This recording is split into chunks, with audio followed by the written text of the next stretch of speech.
All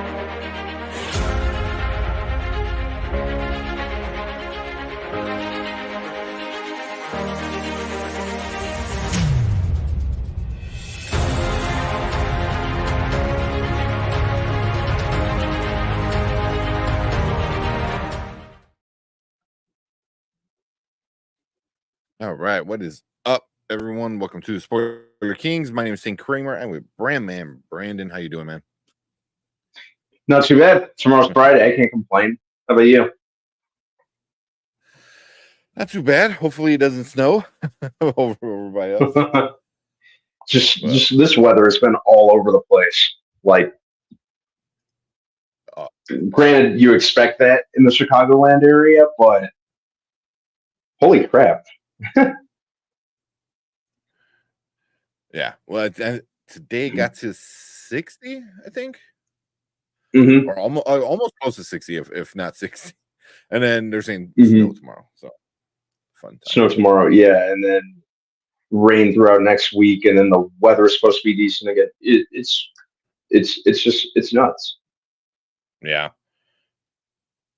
Sorry if I'm. But Chicago weather. I know. As long as it's nice during C2E2, that's all I care about. Yeah. And that's late April, right? April 26th? Yeah, end of April. Cool. Yeah. Still got to decide what I'm going as. Yeah. What I'm going as, if I'm going as anything. I think Brian said he was gonna do something. Yeah. Right. Yeah, I do remember him mentioning. I'm trying to a lot of windows. I didn't realize I had so much shit open up on my computer. It's like, I'm like, I need to close things down so it runs a little bit smoother. In one of my screens, I have like X-Men pulled up on Disney Plus, the animated series. Nice. All right, let's go through some of these comments real quick. We got Derpy in the house. Derpy. So I'm here for spoilers. We got the viewer Drew. What's up? Drew, what's going on, man? Oh yeah, he said Derpy said I binged Avatar. Dude, it's been out for less than 24 hours, and you already watched it all.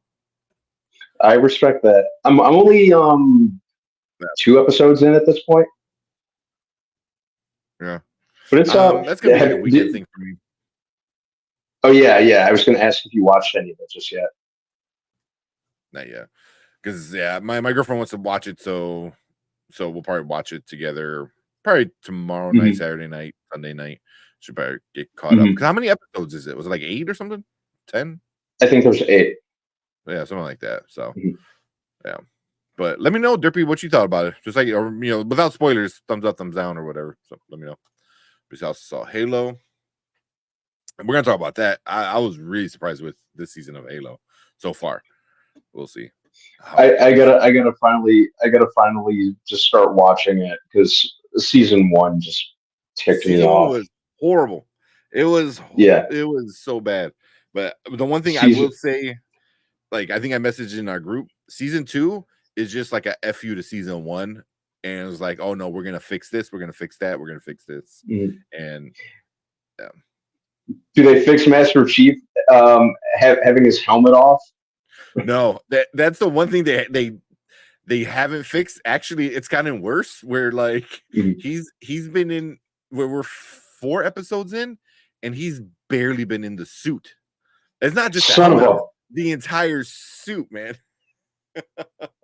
But it makes sense. It makes sense. And I get like they have to still continue stuff from season 1, but the story is at least is better. The story is better. Yeah, they dug themselves into that hole. With the. Yeah, but I'll start watching it. It's pretty good though, man. I would definitely give it a watch. As we got Big Ford Entertainment. What's up, Anzo? How's it going? Also, he's a one of the channel members, so we appreciate him a lot. Thank you. We got Kenny Sparks, another member. It says we in here early. What's going on, Ken? Okay, he right in when we started. We're super late, but And we got Mama Bear. What's up, Mama Bear? Some hearts. Thank you for coming in. There you go. Just for Cleves, one of our other members. Appreciate it. Cleves, what's going on? Will we get pictures of cosplay? Oh, we had to. Yeah. You can't not do C2E2 cosplay or pictures. Yeah. You can't not do pictures of C2E2 cosplay. Well, I don't know if you're on Facebook or not, Mama Bear, but we have our Facebook group. This is just Spoiler Kings. I think Spoiler Kings or fewer Spoiler Kings. Well, the link is in the description, I think. But we'll probably post pictures there. We'll probably post some pictures in our community tab too. You know, once that stuff kind of happens. Because I was going through some of our pictures from last year where you met the voice of Storm. You know, she ended up liking that photo, which was super awesome. Which was really, really cool. Yeah. Dude, like she was like the sweetest person too. Super nice lady.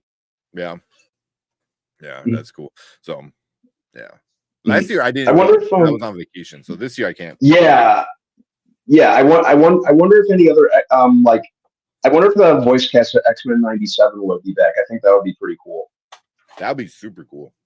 Yeah, I'm curious to see. I'm curious to see like just the entire lineup. You know, of people there this year. Last year was a lot of fun. Last year we had a lot of fun. Yeah, from what you guys were saying and pictures and stuff, last year was definitely kind of back to normal, because the year before that, me and you went without Brian, because Brian was on vacation.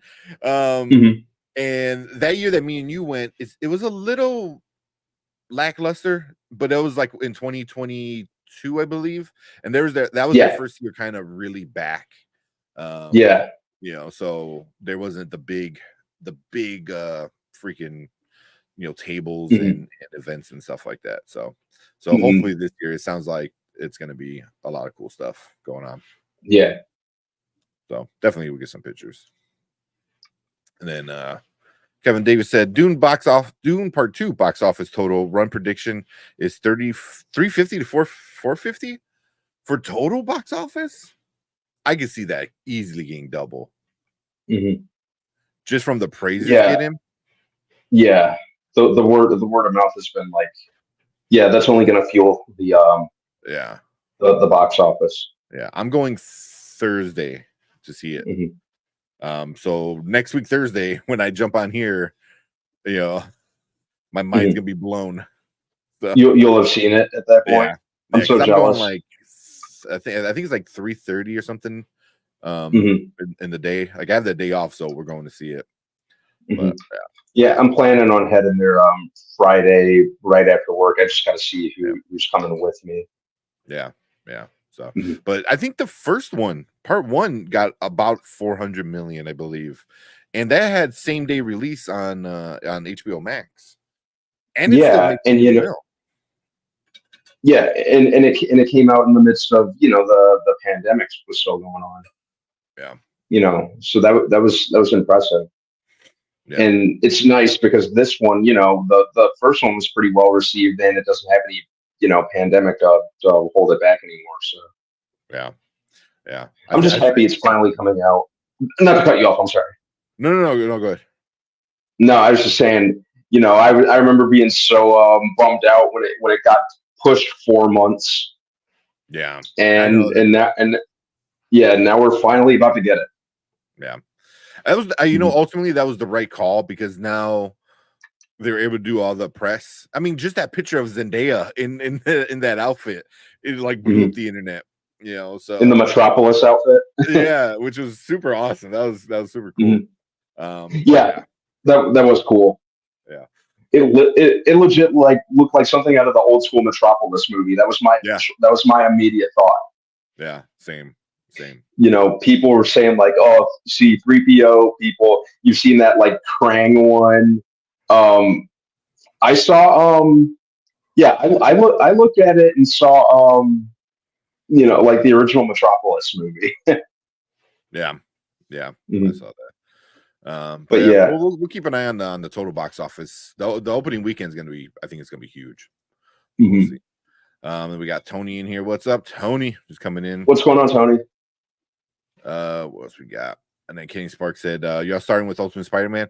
Well, probably we will when Brian comes back, or joins. Let's see, come back when Brian joins the stream. But yeah, we'll start with Ultimate Spider-Man 2.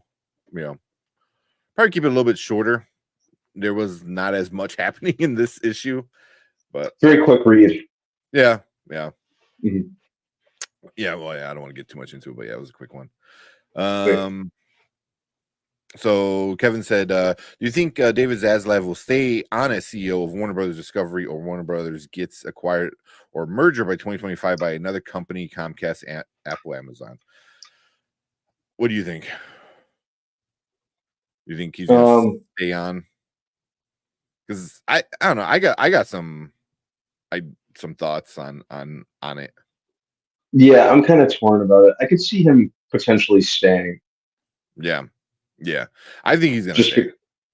Yeah, he's always been pretty much a mainstay with Warner Brothers Discovery. So I don't really see that changing. Yeah.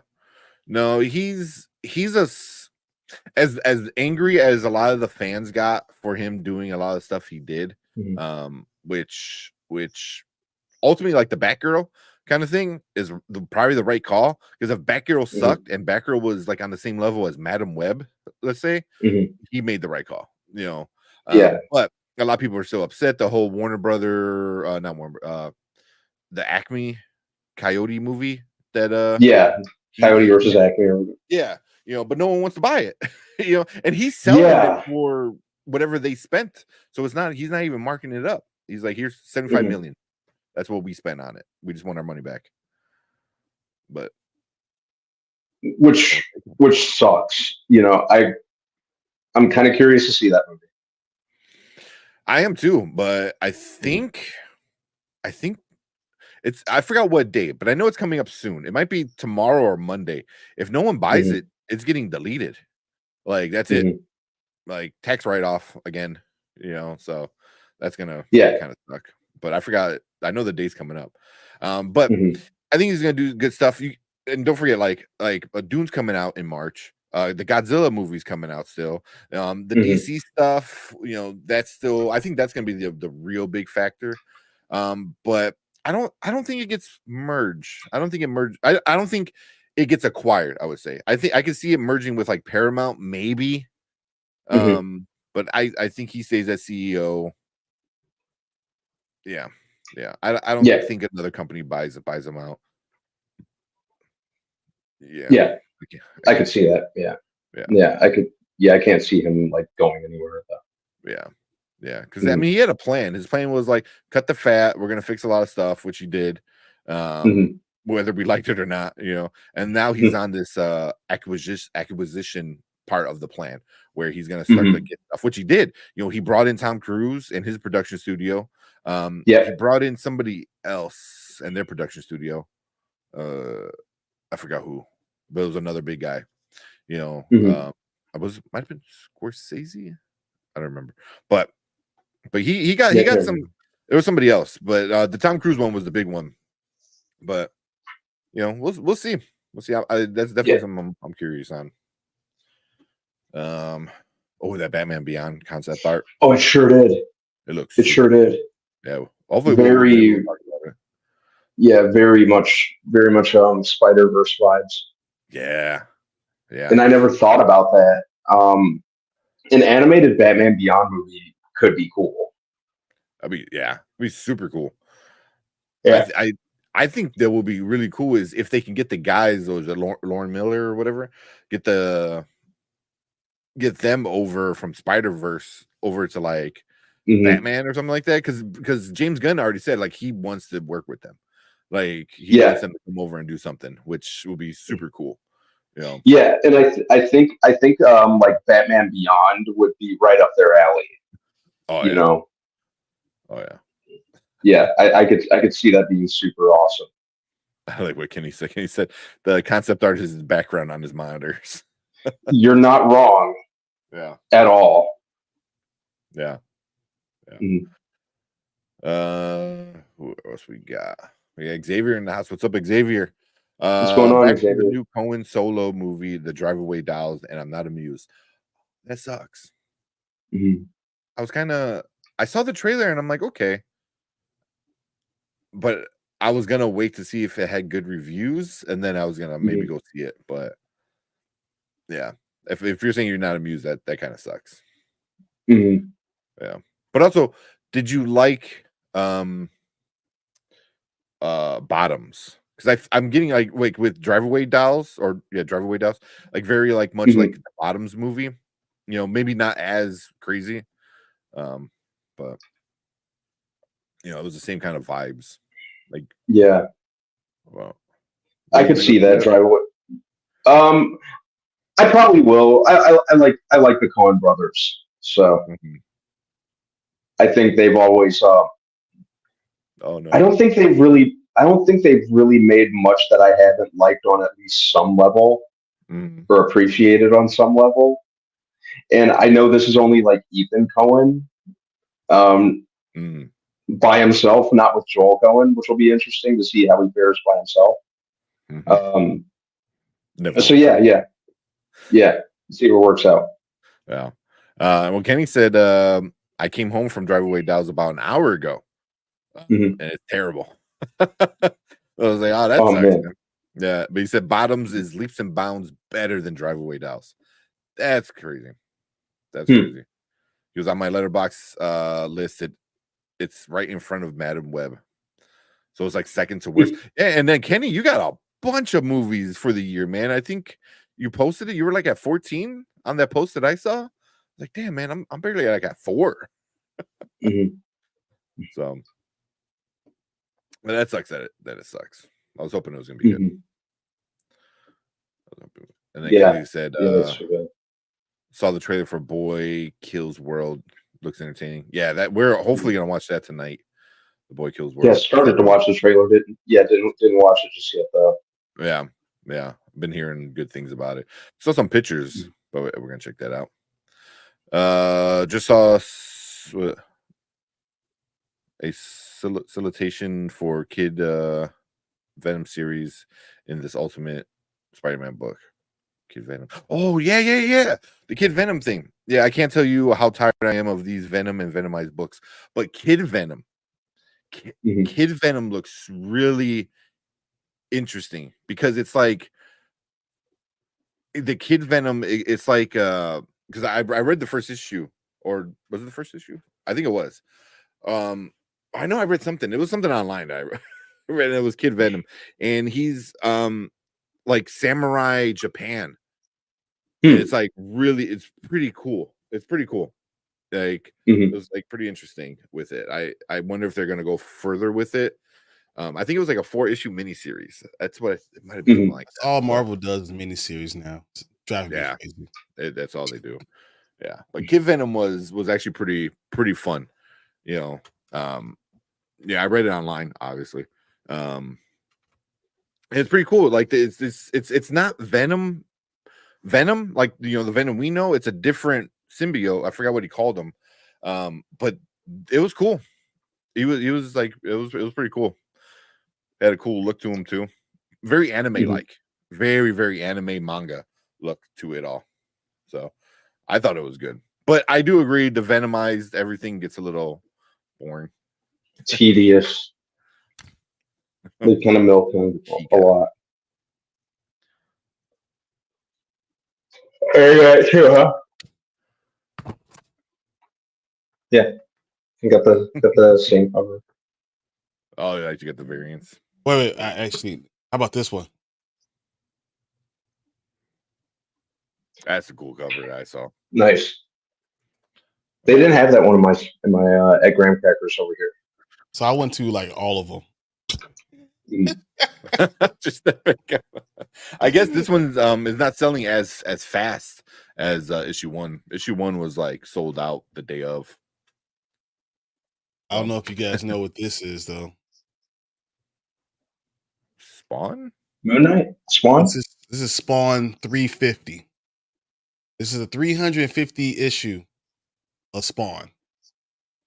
It is a big deal. Damn. And we won't get those things anymore. It's beautiful, by the way. It's just inside like huge gorgeous. numbers like that. Yeah, we're not getting that anymore because now what these things they're doing, these companies are going miniseries heavy. They're not. If you have a storyline, they don't let you finish the storyline. They're only going 10. If you get a 10 to 15er, you won. I mean, talk about Dr. Ewing, who Black Panther was stopped at 10. Even one of the ones she had with full time was only 12. You are everywhere, Mama Bear. Yeah, so go over to Facebook. So, it is. Yeah. It's just like you're not going to have these long Marvel. runs anymore. Yeah, Marvel. That's all they do right now, is like short. I think Miles is what in the teens right now, upper teens. I think 16 or 17. I think that just happened. There's no so Miles. Technically, the way they count it's 100 Miles Morales, but I mean of Miles Morales, but it really is only 38 comics that he's actually in. So it's weird that their counting is so weird. They count things that he wasn't even in. So if it's Ultimate Spider-Man and Miles wasn't in it, even if he was introducing it, the 100th episode of that issue of that is their 100th one. They're gonna have a Miles Morales. They're just doing this weird counting. Is you can't. Even comic book owners don't know what the hell they're doing. So yeah, it's crazy. Because I know Nightwing started a new arc, and that's like they're in like 110, 111, I think. Yeah, you're right. But DC has been changing. DC's doing it right. Better. You said Nightwing. Yeah, nice. Yeah, that's the cover I want to get. Yeah, yeah, that's like I think that's the start of a new arc, or the last issue was the start of a new arc. But it's like a good jumping on point. They don't. DC doesn't kick out their artists. They don't kick out their writers. What's up, Danny? I need to get with you, Danny. We can do this now. Oh yeah. But no, they keep their arcs going. They're the ones that are really, as far as comic books, they're writing better comic books. They're doing the better. They have better issues. They have better writers. They have better all of that now. And I'm a Marvel fan, right? But DC is killing it. I mean, Superman Lost was a miniseries for them, and it was a straight 10. But the continuity makes sense. So I don't know if you guys are keeping up with the X-Men. So X-23 is dead in 2 of the 3 X-Men runs right there going right now. It's crazy, but so the continuity is not even makes no sense anymore. It's like the right hand's not talking to the left. I don't understand what they're doing. Yeah. And we got Road to Wisdom. We got Danny. He said, "Hey Brian, your background is fire." He's got a shadow. That's it. Hey. I want to add Spider-Punk. The Spider-Punk one. Nice. Yeah. Nice. I was like, I was on with L earlier, and I was like, "Hey, I got Spider-Punk right here. We're talking about Spider-Verse." Got this right here. Yeah, no. I want to pick up this one. It's the Target Con one, but it's the Hal Jordan Red Lantern. I definitely saw that. I saw the Target Con ones, though. If you get anything Target Con that you want to get, it's usually a good. I put that in a case, obviously. But yeah, Target Con stuff is like a short run and like limited runs and stuff. The Target I got over here has all Danny, the appreciate the. They're so good. Oh, so good. Yeah. Oh, here you go. Talking about Spider-Man and stuff like that. I got a new. It might be a little long, but we'll see.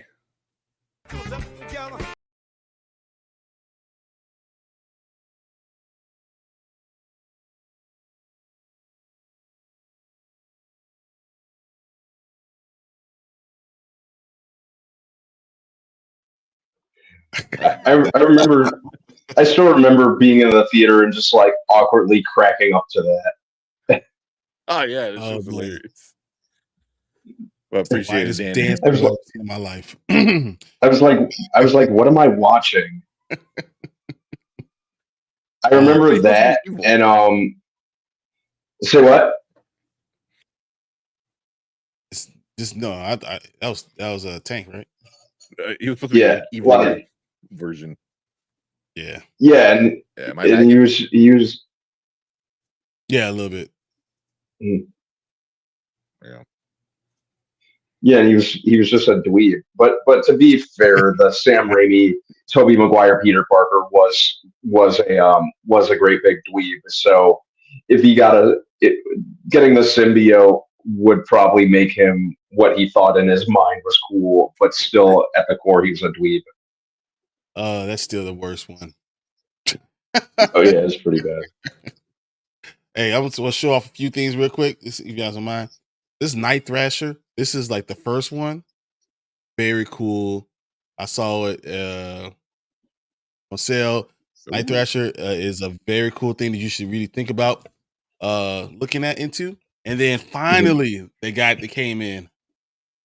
My Ultimate Black Panther variant covers that I've been talking about. They finally got here. So Nice. Oh, nice. these are nice. I really enjoy those. Here,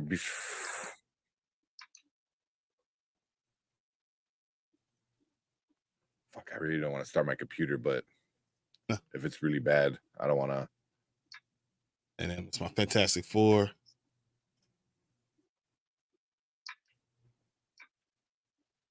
Ooh. So it's a good storyline, trust me, because I think that's what it's going to be based on. That's the storyline that we're going to get from a lot of it, from the movie. Yeah. And Tony said, I don't think Gen Z cares about the Looney Tunes. You're not wrong. They're lost. Looney Tunes. on Nick. All right, real quick, I'm gonna reset my computer.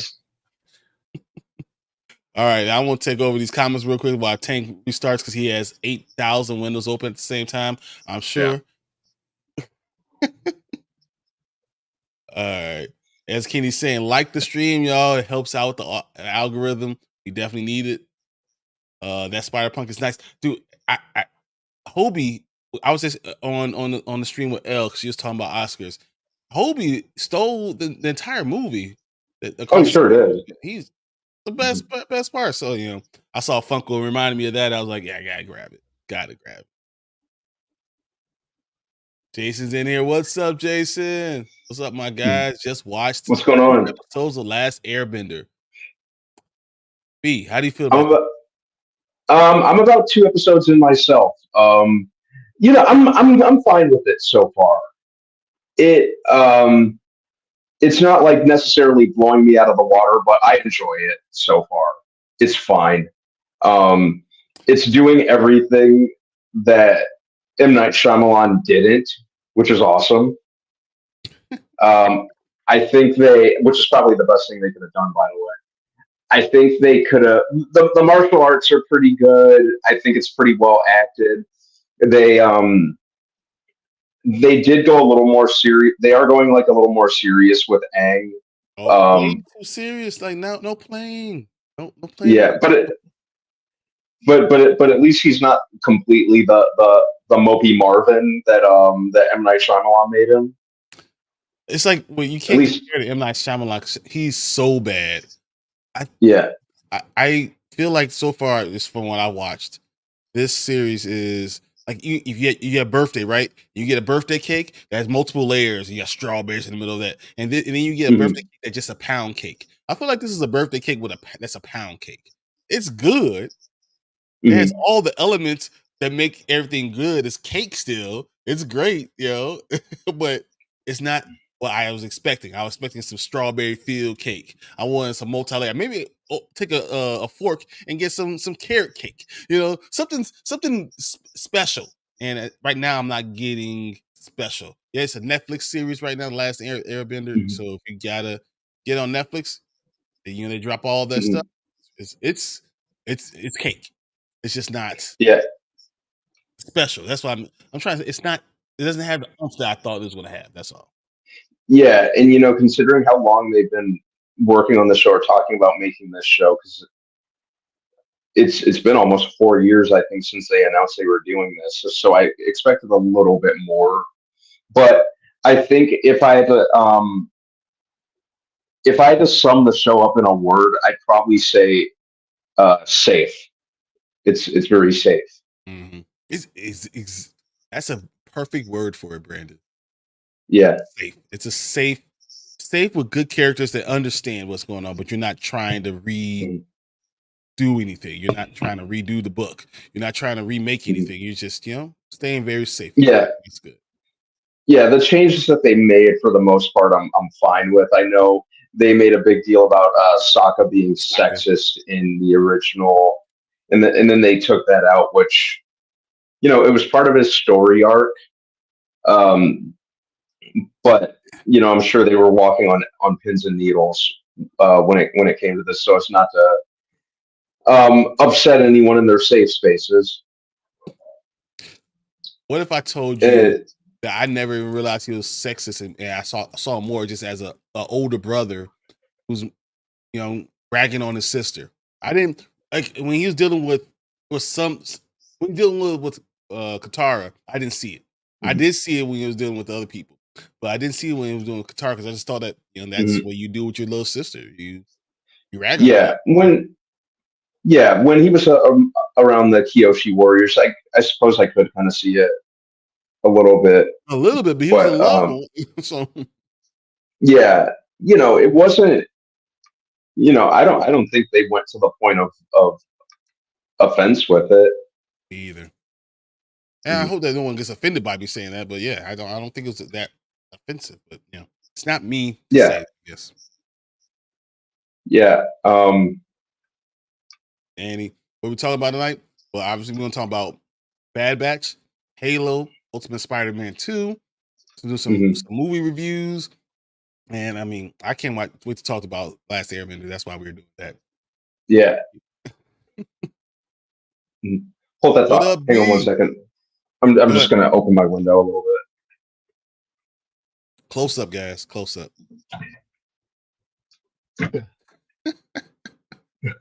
Sorry. What up, B? Hey, what y'all think about Madam Web? Am I the only person on the planet that didn't hate it? Oh well, I don't care. Let me put it this way: I could only handle about 50 minutes of the movie before I had enough. I think I went in with really, really low expectations, and they met them. That's exactly how I feel about it. Okay, I went in with low expectations. That I thought that they didn't do a good job. Yeah, Madam Web did not need a movie. Like, you gonna do a comic book run on me, on my daily life as a Culver's owner? Okay, fine. Yeah. Like, come on. A Madam Web movie. Are you serious? All right, we go through. Kenny said, "Oh Lord, first mission. Peter is so gullible. It's hilarious. I can't wait to talk about that in Ultimate Spider-Man 2. It is so funny." Oh yeah, we're definitely going to be talking about that. But what do you think about the suit? As a jumping off spot, I'm fine with it. Nanotech suit. I mean, that makes sense because getting it from Tony Stark makes sense. Getting it from Tony's, yeah. Mm-hmm. Right, so yeah, I'm good. I'm good with that so far. Kenny said, "I've watched the first episode and a half, and I think my biggest critique is the pace needs to be sped up. It needs to speed up. It's a slow. It's going a little slow, but I think the journey. It's the beginning of a journey, so you had to get to that point. So I kind of understood it though. What do you think?" Yeah, I could definitely see that with the pacing. How it kind of moves a little slow at times. It's especially how it jumps from like character to character. I think kind of the balancing act. You could tell they're kind of struggling to find their footing, but hopefully that changes. Like I said, I'm only like 2 episodes in at this point, so yeah. We got I did really like the opening sequences with the Fire Nation and the Air Nomads. It's a good change from the original. Mhm. The original or for the M. Night Shyamalan? I want to know what you think about that. Which the original or whatever. Oh, which one's better? No. Which one? He said he thinks it's a good change from the original. Is he talking about from Oh, the TV show, or is it a good change from M. Night Shyamalan's movie? mhm. Well, I can't speak for Kenny, but I feel like he's probably talking about the original series. Let's M Night Shyamalan doesn't deserve that pleasure. So, do you agree with him? You like it, like what they did with the opening sequence of this Netflix show, more than the series and on Nickelodeon? Yeah, I like it. I think it's good. I wasn't expecting a carbon copy of the original. If I were expecting a carbon copy of the original, I just go back and watch the original series. So I knew there were going to be some changes they'd make, and I've been fine with them so far. I thought it was we'll talk more about it later, but I do like the homages to the original intro. With the narration, with one character actually like reciting the opening narration. Opening, yeah. Yeah, It makes you and feel good. then It the makes you scene. feel gives fan service to us, to those who Mhm, love those that animated one. Feels better. Feels mhm, good. yeah. All right, I'm gonna read Um, these real quick. Hold on. So I'm trying to bust it out this weekend. Xavier said, "I'm about 3 episodes into Avatar, and it's off to a good solid start." Like Brandman, it's fine so far, but I feel like we shouldn't be just fine. I like Katara, but yeah, Sokka and Aang are very serious, and you feel like they go quickly. For someone who watched the OG, it's kind of feels fast forward show. mhm. That's interesting. All right, and then Xavier says, "I wonder how new viewers that never watched the animated show feel about it. Has anyone not seen it? That's why I wonder if anyone never saw the original series and you watched the first couple of episodes. What do you guys think? Let us know." Yeah, Jason said it's way better than Shyamalan. I understand why it changes because it feels weird to take out the kid aspect of the show. But yeah, so far I'm fine. Mm. It's interesting. Show feels like it has a chance to be very good, not great, or solid but not terrible. It's just going to be in the middle. Because as Brandon said earlier, he said they're not taking a lot of chances. And if this show is only just good or even very good, I don't know if Netflix continues. I don't know. I think it's going to have good viewership, but I just wonder, is the quality going to be there? So, Yeah. What's up, Kal-El? How's it Yo. going? And Jason said, I can't agree with the Air Nomads and Fire Nation. It was great opening.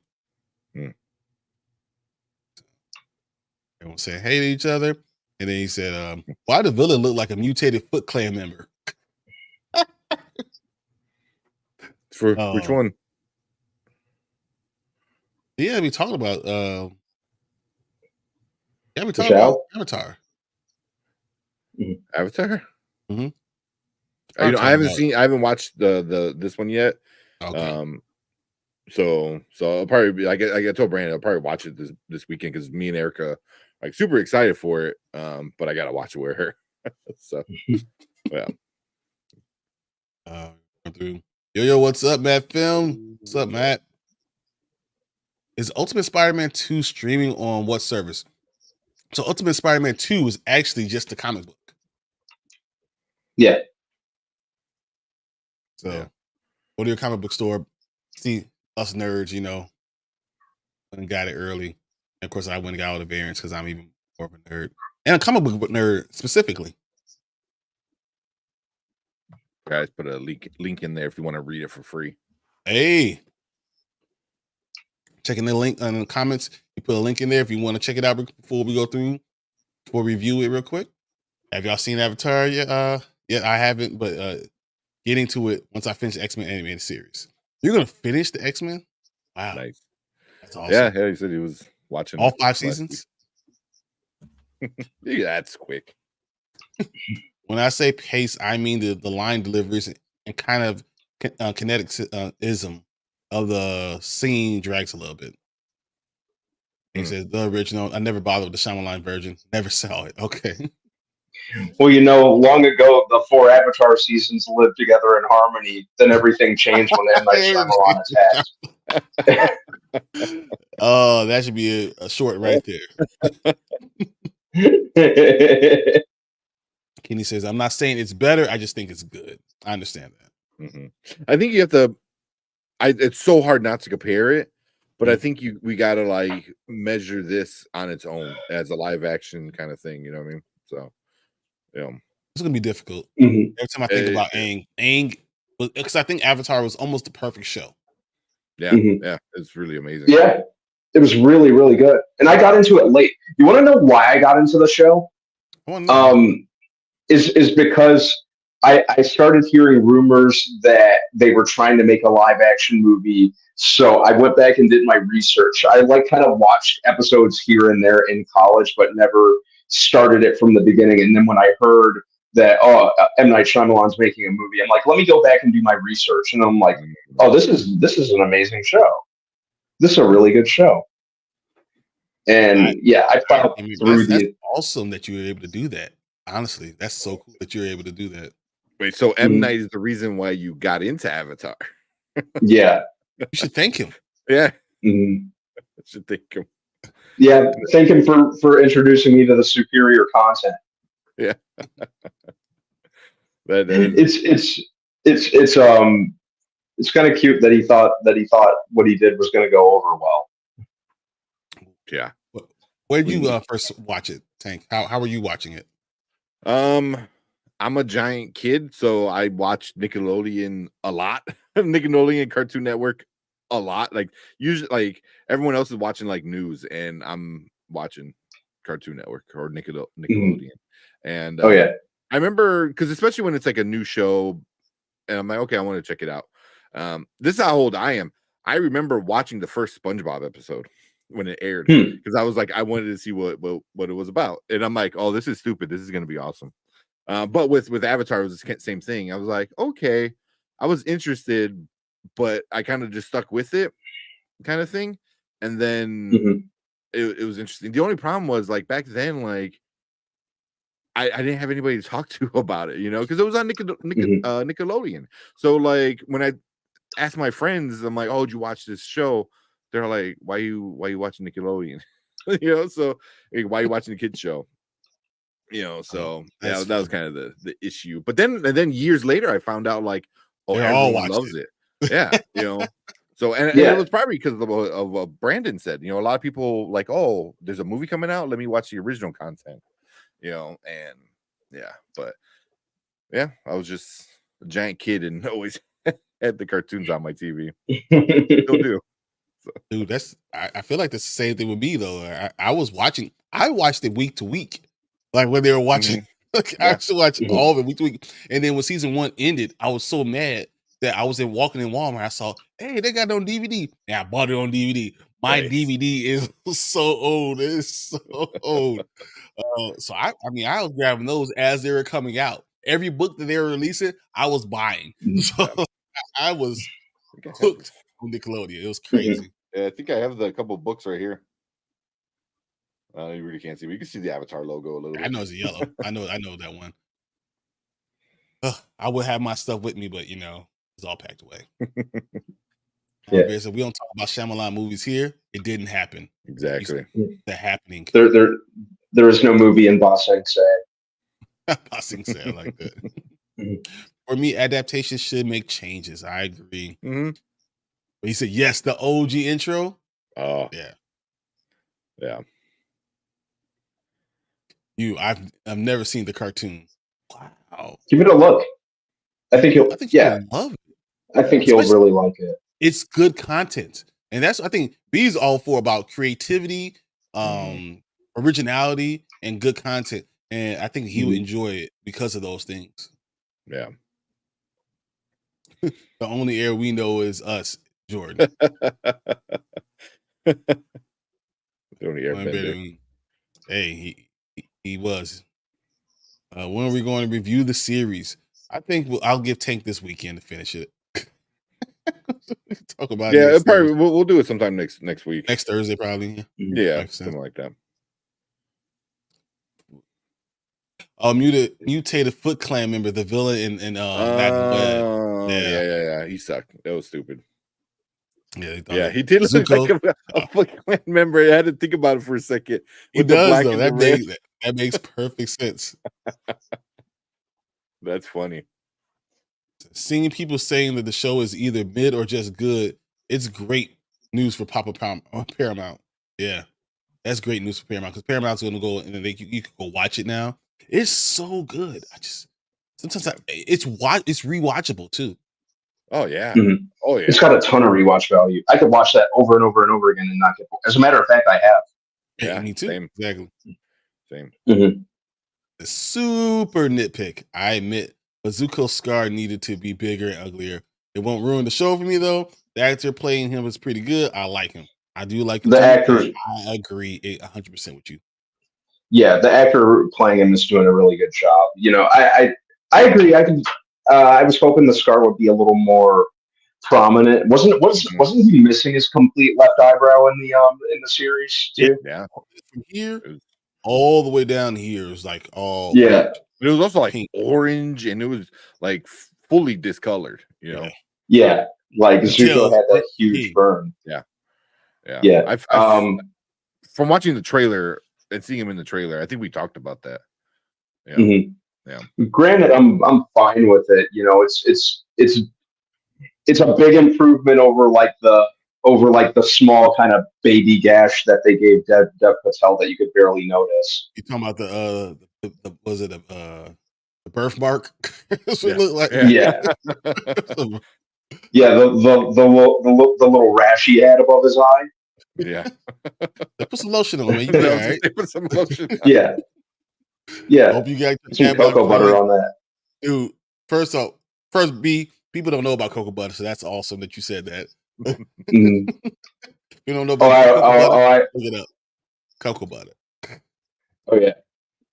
I I always got that thing on me. I wake up every morning and put some cocoa butter. Every morning, my mom said, "Why you don't smell like chocolate, like cocoa?" Like, I'll never tell. Chocolate bar. So I hope you got your ad blocker for that link. Dude, that's the exact same thing I told Tank when I opened the link. It's like the ad blocker was popping up so many times I was getting frustrated. Because I have an ad blocker on. Like all the time I have an ad blocker on. And yeah, I forget. Yep. Definitely need an ad blocker for that link. But if you want to get into comic books, but you either like don't know what to read or afraid to spending money, like that website is pretty good. You know what I mean? Like I still prefer holding a comic. It's just something about it. It's just like you're able to like get up close and see all the art and stuff like that. But if you want to get into it, you know, like it's a good starting spot. Nice. Trying to go back and get all the jungle actions. Mm-hmm. So if I can go back, for some reason, this jungle action, I don't remember this one. There's a dinosaur on it. That's awesome. So, yeah. But yeah, comics, getting the comics is what you got to do sometimes, you know. Mm-hmm. Try them online first, and then the more you realize the stories and understand the writing, the more you can get into it. So yeah, like online is cool to get into it, but if you like a story, you need to go and do a pull list so they can pre-order it so the story can continue, you know, because otherwise it just dies because not enough people are buying it, you know. So yeah, so the online thing is cool, like especially like something like for me, like I like to read it and then put it away and then I organize it and stash it, but I'm like, oh, if I want to read it again, like I might just pull up the you know the online thing. Oh, you got to white glove it. I have a white glove specifically for. You go in a clean room, like negative pressure, like nothing. You walk through the wind tunnel. Don't sleep on X-Men Evolution though. A really good series. Yeah. Awesome. Mm-hmm. And I like how it stands on its own. You know, obviously the Fox series you can't touch it. You know, it stands on its own. But so did X-Men Evolution. You know, it was a different take. It was different. It's like I say, it was different. It's like a different run. You have X-Men. There's so many different runs. You have Uncanny X-Men. You have there's so many different ones. You got Wolverine. You have X-Men, the original one. There's different series that do different things and they focus on different characters. And you realize X-Men there's so many of them to really understand. But you need the OGs to really start. And I think that's what I like about Night. It's about the OGs. Yeah. Well, one thing about Evolution that I appreciated was the creator or the guy who had to make up the story and everything like that. He flat out said, he goes, "Why is there no black X-Men? Like, why are they all white?" And we're talking about like these are like an allegory to civil rights and there's no black like people. that. And so they made Spike. You know, he made Spike and he made D23 or D23 X23. X23. You know, she's you know, Hispanic kind of. Yeah, I think she's supposed to be Latina. Yeah, so Latina. Yeah, she's like a clone, but weird. But yeah, they're all whatever. But I would say to say there's no black people, there's no black men really, but Storm is still, and especially in '97, X-Men '97, Storm was the most powerful of all the X-Men. She always was. You know, Jean was crazy she's off the board, crazy because she couldn't control her power. But Storm was the one that was able to do it. So I mean, there were some. And Brandmando down here has a autograph for the voice actress of Storm when we went to C2E2 last year, which is one of the coolest things. I was so upset that he got the Storm and got the signature and all of it. And she's there this year. It's happening. I'm getting her. I want to pick her up too. And you know, hopefully, you know, she doesn't file a restraining order. Yeah, I want to get some other. I want to bring like some other copies that hopefully maybe other members of X-Men '97 are there and can sign. That'd be so cool. By the way, Allison Seeley Smith, the voice of Storm, nicest lady ever. Super sweet. Her publicist was amazing. They were doing pictures with us. They were doing everything. So that was very awesome. Yeah, super nice lady. Was really really happy to meet her. Like I said, I'm hoping to get more autographs when we go this year. I got to look at the lineup. I got to look at the complete lineup of people.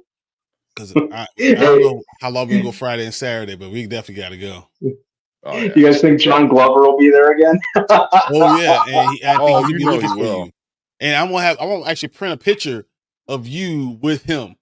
So like it's gonna be you sign it and give it to him. If I can get, I'm gonna tell you, I'm gonna get the picture of you and him, and I'm gonna put it on the T-shirt. So when you take a picture with him, oh yeah, so she was from last year.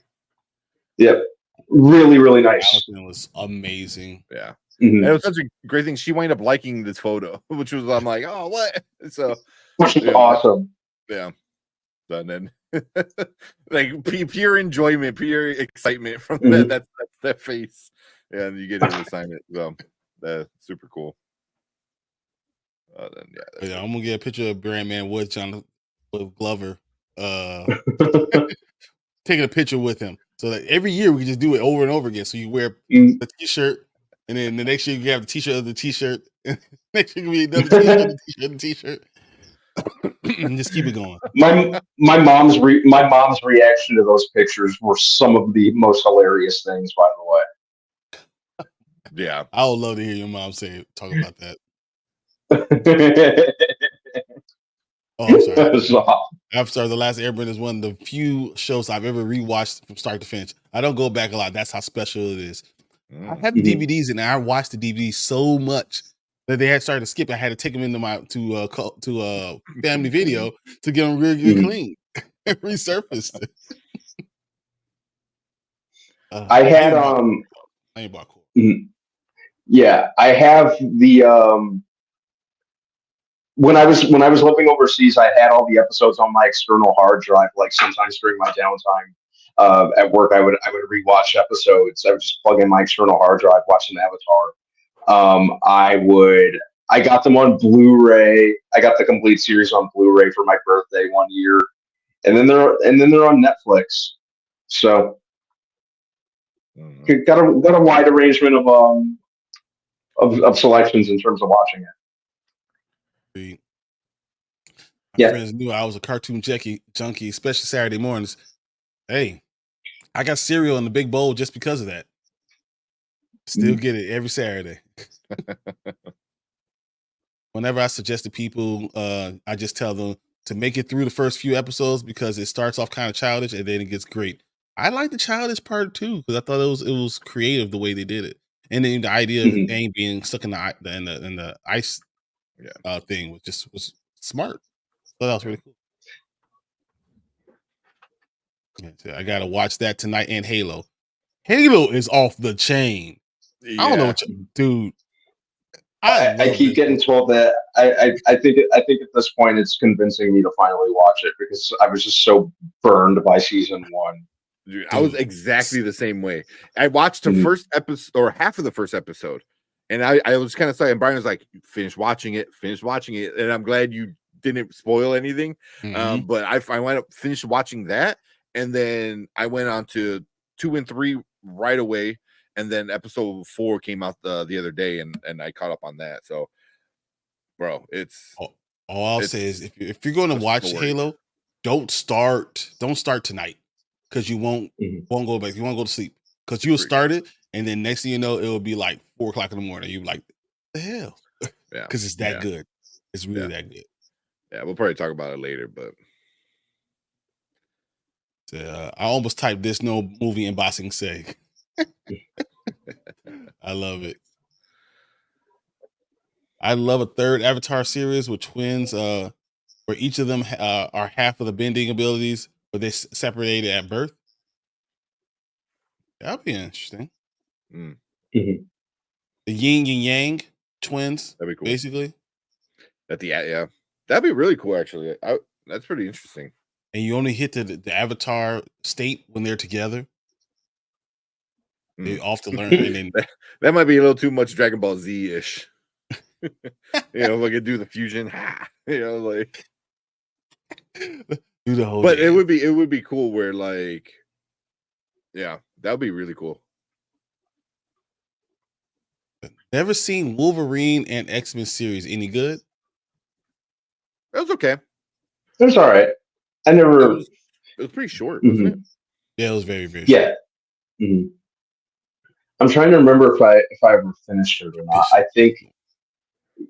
think that's when I was really like in the midst of my Wolverine fatigue, so I had a hard time finishing it. But I remember though. I don't think it did either. I think it just stopped. It stopped, and I think that's something you get with these Marvel properties, or just I don't know. I don't know. Yeah, they throw everything at the wall. Yeah. So glad they nailed it with Zuko casting. That's my dude. They nailed it with the Zuko casting, and they nailed it with the Sokka casting. Like Sokka feels like straight out of the show, at least for me. Like you could tell he watched a lot of the animated series. I feel like he even tries to emulate the voice from the animated series from time to time. That's cool. I like that. I like that. I like the idea, Kenny, but it would be fan fiction or Elseworld. The Avatar reincarnation is based off the Buddha reincarnation cycle, so even seeing Aang picking out previous Avatar items, and you can see all the previous avatars. It goes in order. Yeah, it's pretty cool. Yeah. Well, they're doing another one. Like they're doing the movie which they're doing Team Avatar and Aang. Team Avatar. But they're doing the continuation, the next one. Right now, though, there is a really good fan made continuation, I guess. And it's pretty good. I don't know if they finished it or not, but the first few issues were really, really cool. I enjoyed it, like where they were going with it. because the next one is an Earth Kingdom person or an Earthbender, So I thought it was pretty cool. I forgot what it was called, but I'm sure if you look it up, like you'll find it pretty easy. Next Avatar series. Yeah, but the creators of it are making the next version. So, but she says they're mirroring how they find the current reincarnation of Buddha. Yeah. So they still could be doing the same thing. You guys could both be talk about the right thing. Yeah. Well, no, they did that in the show. Yeah. But in the bootleg spinoff, I don't say bootleg, but the fan-made spinoff continuation was pretty interesting because they all think this one person is the Avatar, and he's not. So they're hyping him up, and it's really somebody else, and it's like obviously it's like a not bum, but like low class, struggling kind of kid, like especially in the caste system that makes sense. Yeah, so it's kind of cool. It's like this guy who they think they prop him up and he's living a luxury life. Meanwhile, neither of them know that they're the Avatar yet because they can't access the Avatar state or anything. So it's pretty cool. It's a really cool like kind of story. That makes sense in the caste system. Yeah, a lot of people sleep on X-Men Evolution. It was so good.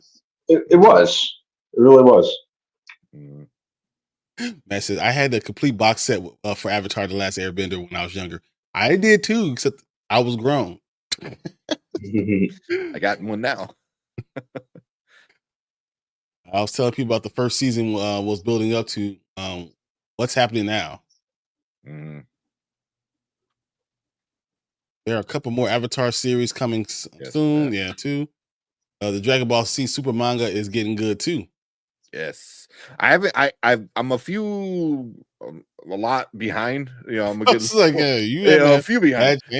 But oh my god, what they're doing with Vegeta and Goku, like I freaking love it. I love it. Like, yeah. All right, yeah. Kenny says, all right, he finished the Ultimate Spider-Man 2. Good issue. Yes. We will talk about that in a second. I want to finish these real quick. There we go. What up, Anzo? Shout out to What's going on? Big for Entertainment is where I go for all my entertainment stuff, news, all the great content, the ideas that they have, the OOC, everything off your chest. And I love what they do, though, but all their stuff. So Anzo, if you guys get a chance, Bigger for Entertainment, follow him on Twitter because I'm on Twitter and he reposts some stuff and you repost a lot of the like what the hell what do you like of somebody doing something stupid or something happening, and it's like, come on, like that's what like a lot of the comments are, when he reposts it or tweets it, whatever, it's just like, what are you doing? Yeah, so those are always good. That happened with Kyoshi. They thought someone else was the Avatar for ages. That's interesting. I didn't know that. So Cleve said, I love X-Men Evolution, bro. I've been beating for Spike to be done right. Yeah. Trying to wait for him to be done right. Yeah. Yeah, they do versions of him. Gohan Beast is about to fight Goku. That's what he was trying to talk about.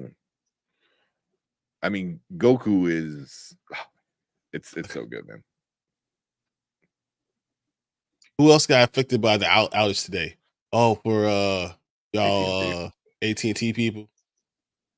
I was good. I had T-Mobile. Yeah, I have T-Mobile too. Yeah, everyone was talking shit about T-Mobile, man. I worked for T-Mobile before. Like, I never had a problem with them. You're the best. Be the best. Yeah, well, when my work was affected by it, I could barely do any work today in the office. Oh, really? Oh, that's. Well, I guess it's kind of good, right?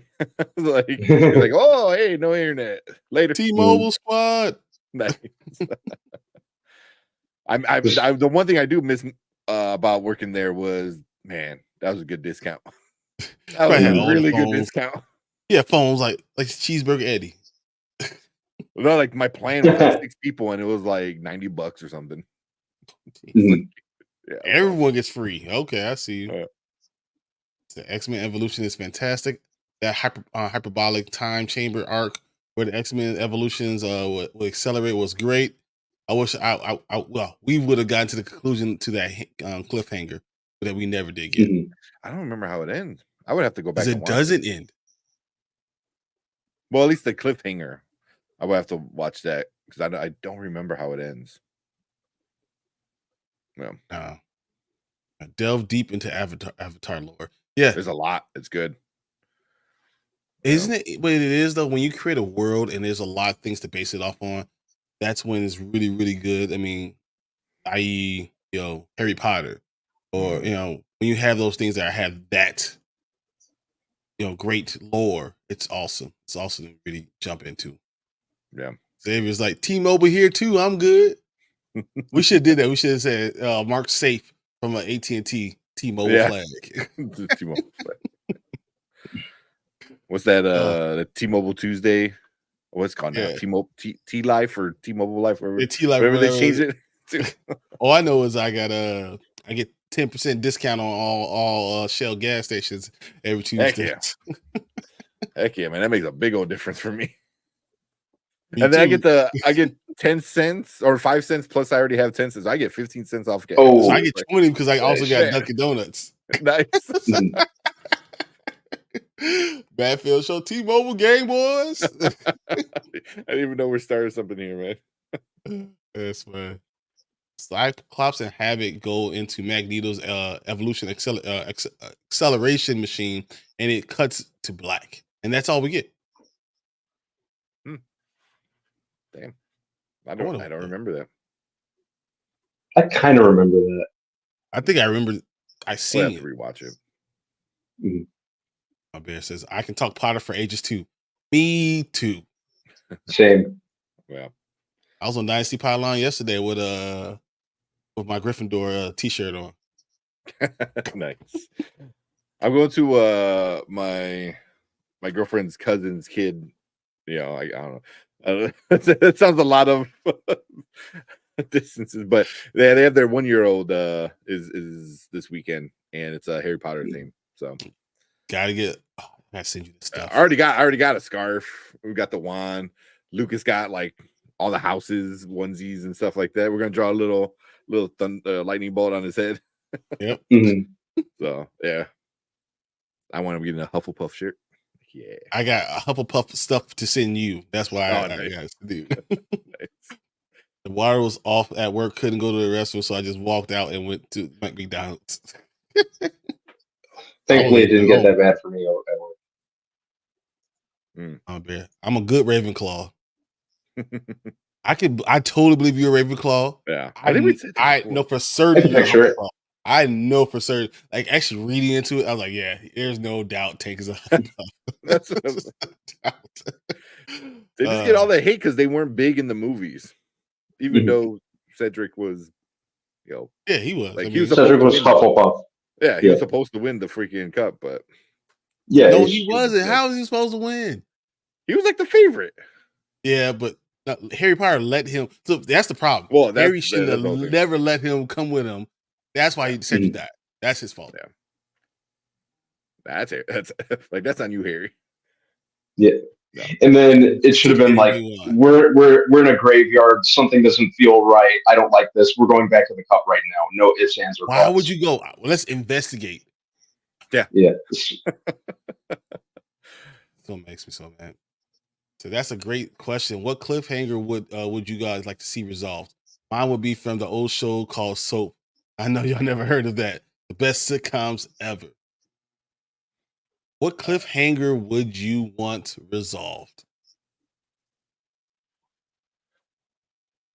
Can I get back to you on that? Yeah, I would have to think about it. I'm pretty sure there's an anime.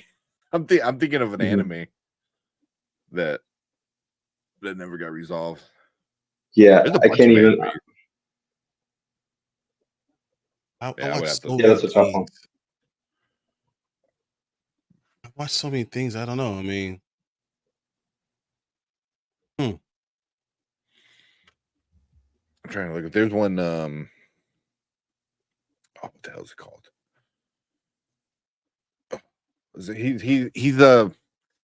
He's the son of the devil, but he's also like a priest and an exorcist. I forgot what it was called. It's an anime, obviously. That's an anime. A lot of animes are like that. But that one's really good, and it just ends like after season 1. Like I don't think there's anything else. I feel like Alf was a cliffhanger, but I can't remember. All right, we got to get into this Spider-Man thing, man. Yeah. Let's hop Here's a into good it. question now. I'm like, oh, I know what it is. Which one for me? I know what it is. It's Angel. Oh, Series Angel, that was a pretty good cliffhanger, and never got resolved. Well, didn't they always mean for that to be the series finale? Yeah. Yeah. They wanted to end on the cliffhanger. That sucks. Hey, when did you do that? That was a terrible one because I remember that's a great one. I remember X-Men Evolution ending wrong. I sent to y'all to watch later. Okay, we'll watch that later. Okay, nice. That's why Cedric's death haunted him. It was his fault. Yeah. It was his fault. Yeah, Damn it messed him up, man, mentally. What? But it was his fault. Your fault all the way. And then then he takes his girl the next year. What the hell? Like, nice. Calls his death, and you take his girl. Bro, Harry's the villain. Cleves, Sopranos. Sopranos, good one. So I got one. Sinestro Corp after the Green Lantern movie. That's not a bad one. No, even though I was that movie sucked. Yeah, that movie did suck, and I thought it was weird and just out of left field for Sinestro to suddenly just decide, after being like pretty well intentioned and heroic most of the movie, I'm gonna put the yellow ring on. There's no build up to it. Yeah. One I like to see is Mordo actually trying to kill the other sorcerers. He took one's the power to heal himself and walk, and that's all the only thing we saw. So yeah. So weapon of mass distraction. Yep, this is where we're at right now. Alf, yes, it was, but resolved with a made-for-TV movie. Okay, I definitely don't remember that. I didn't know that. Spider-Man, the animated series cliffhanger with Mary Jane, Jane's clone evaporating, then Spider-Man and Madam Web going into the multiverse to find the real Mary Jane. Oh yeah, that's that one is that one is very much at the top of my list for sure. Yeah, I forgot about that one. And with that being said, let's go ahead and talk about this Ultimate Spider-Man 2. Yeah. All right, let's go. So if you haven't read it, don't worry. We're gonna kind of go through some of the pages and stuff like that. But yeah, so cool. Let's talk about this. All right, welcome to the Spoiler Kings. My name is Tim Kramer. I am with Brandman Brandon, Brian the Grizzly, and we're going to talk about Ultimate Spider-Man issue 2. Just came out this week. Bring this up. There you go. Brian's got all the covers for it, and everything. So yeah. So and then we got a question. Spoilers, yes. So if you haven't read it, come back and then let's talk about it and stuff like that. The link's in the description. You better go read it right now. Yeah. Yeah, there's ways you can read it. But yeah, we're gonna go over it. So if you don't plan on reading it, you can stick around too, and we could talk about this like new version of Spider-Man. But right off the bat, how'd you guys like it? Start with Brandon. Oh, all right. I liked it. It's a very different take. I thought this was going to be something completely different when I heard that it was going to be Ultimate Spider-Man, but I like what they're doing with it. I like that, like Peter's starting as like a 30-something and still kind of finding his footing. I like the dynamic between Ben and Jameson. Yeah, starting to like warm up to Jameson as a character with each read. I'm really curious to see where they go with it. Plus, I like the animation in it. I like the illustrations. It's and it was a pretty easy read. This particular one, a little easier read than the first one. And there were a couple parts where, being a Spider-Man fan, and I find myself saying this in Peter Parker's case with a lot of things, there were a couple times in particular where I'm like, seriously, Peter? Yeah, we're gonna get to that in a little bit. Okay. What are you, Brian? First off, the first suit you see, pretty cool. The nanotechnology was pretty cool. I enjoyed seeing it. Being the black Spider-Man suit, not being anything to do with Venom, was interesting. Yeah. Peter kind of really fumbling with the whole idea of being, Spider-Man trying to have webs and do all that stuff made a lot of sense. Even though I thought that it should have been more like Miles Morales, like you get to swinging on buildings and get to trying to jump off buildings, you get there slowly, and instead of we cut to him, he's already trying to do stuff. He's failing, but the fact he's already trying to do it, that's real bravery. I thought they should have like shown him like I have to learn all these things, but that was fine. The Jameson Uncle Ben thing is really cool. They're back and forth. Their connection was awesome to watch and to see. And I gotta say, when you talk about the gullibility, you're right. Gullible as hell. And but I think I am going to like the way where they're going with this overall. So those are my first thoughts. Yeah. Yeah. So, yeah, I mean, I don't want to repeat too much what you guys said because I agree with everything you said. It is a little bit of a time jump. It's like I think it says a couple weeks. It's been a couple 3 weeks. weeks. I thought it was 2 or 3 weeks. It was 2 or 3 weeks. Yeah, it's about right. From episode 1 to episode 2, or issue 1 to issue 2. But he was wearing the black suit. I was like, oh, okay, like this is kind of interesting. And then it kind of like there's a part I'm trying to look for. It vanishes off of his mouth. And I'm like, oh, what are we doing? And it was kind of like, I didn't realize it was the nanotech until I read it, a second time. But I'm like, is it like a venom kind of suit? But no, it's a nanotech, but it does have it feels very Venom like, and I wonder if that's setting up things for later on, or if it's just what it is on face value. Is just like he just went black suit and his daughter's gonna help him design the actual suit, But we're 2 issues in a Spider-Man issue or comic, and we haven't gotten Spider-Man yet. Like that part that blows my mind. I was like, what? What's the thing we saw in the movie? Was the flying monkey, or what was it in that old? Yeah, when he was in Europe. Yeah, I forgot what it was called, like Spider Monkey or something. Spider like that. Monkey or something like that. Yeah, and I think that's what he looked like. He looked like Spider Monkey. Yeah. You guys keep going. I'm gonna grab something to drink. I'm thirsty. Okay. All right, be right back. But Night Monkey. Night Monkey. There you go. Thank Kenny. So like this one down here is the one that got me because he has no mask on, right? And then it kind of whips around. And the way it does remind him, this is the part that reminded me of like Venom. Like it just doesn't like take over his face. It like it's like whipping, it's like whipping around his neck here, whipping around his head. And I'm like, huh. That's what I thought. That's why I knew nanotechnology, because it made sense then. Because yeah, it came from Tony Stark. We know what was going on. It all kind of fell into place.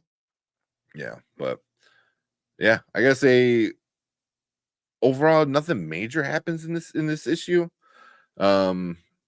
Just him figuring out how to become Spider-Man, and the moment with him and his daughter is pretty special. That was cute. I like that. Because because it starts off his daughter and son are talking, and she's like, oh, he's kind of scary, and so I was like, oh, okay, but the fact that he shared it with his daughter, I thought that was cool. Yeah, even though like you were really bad at Spider-Man. I mean, you're bad at parenting if you let your daughter catch you with the Spider-Man thing. I mean, come on. Yeah. You don't let them catch you on Christmas. You don't let them catch you. Anytime you're putting stuff out for them, Easter Bunny, before they know it's the Easter Bunny, you got to do a better job at parenting. Come on. You're 40. I'm like, dude, it's a nano suit that all you got to do is think about it and it gets off you. Just don't walk in the house with it on, man. He's sitting on the couch eating ice cream. Like, what are you doing, man? What are you doing? Like, secret identity sucks, dude. Oh, but yeah, that was kind of funny and cute and stuff. But I guess it's like, you go home and I guess you expect just to be vulnerable, I guess. Not when you are a parent. Yeah, not when you have 2 kids. Yeah. Yeah, That's so not that was it. one thing I thought. I was like, dude, just think of it not being on. And it's off. Yeah. So I mean, you could take off part of it to eat, and one part. I don't know. I just thought it was kind of like funny, but I get why they did it. You know. Yeah, Yeah. he's very much. They emphasize that he's very very much new to this. Yeah. Yeah. But also, like in the beginning, he kind of talked about how it felt right. Like he was like, "Oh, this Mhm. is kind of what I'm supposed to be doing. Like this feels natural." So I'm like, "That's kind of cool." You know, I Mhm. did. Forgot what it said exactly, but you know, yeah. What do you guys think of Kingpin? Looking forward to seeing more of him. Mm, I like that they're emphasizing. I know we usually talk about Spider-Man in the context of the movies, but I really do. Just being a being a born and bred Spider-Man fan, I think Spider-Man's very much at his best when he's street level. mm, I like that they're establishing Kingpin because he very much is like one of the more prominent street level Spider-Man villains, or one of the more prominent street level Marvel villains. Period. So I'm looking forward to the build up with him. Um, I like how he's kind of being treated as kind of like a background threat. It makes me feel like they're going to do progressively more with him. I think they're setting up like what a force to be reckoned with he is. mm, And I'm just kind of looking forward to seeing where they go with further issues with yeah, him. Yeah, that They're makes doing good with making me want more. yeah, yeah. Because like you assume he's the bad guy, right? I mean, he just looks bad. He's surrounded by guys Sinister. that look bad, Yeah. and Mhm. and stuff. Um, you know, so yeah, he just look like here, right here, just sitting there, and they're just like, oh, that's a bad dude. You know, Mhm. so yeah. But I Yeah. want more. I want to know why. Why is he getting attacked? Like what's going on? Yeah. What's the big deal? Yeah, Mhm. yeah, I think I like when comics like um, leave you wanting more, but show you just enough to let me rephrase that.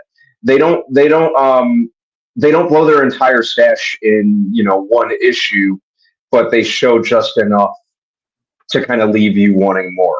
It's kind of like a slow burn element with Kingpin. hmm Um, Heck, I'm kind of looking forward to seeing where they go with some of the other villains they've introduced. There's a Green Goblin in this That's what I was universe. going to There's ask you. So, but mhm. that in that same vein, Kenny said, "Do we think Green Goblin will be a good guy? What do you guys think?" That's Didn't a they good point. say I he was think trying to assassinate this? multiple times. Yeah.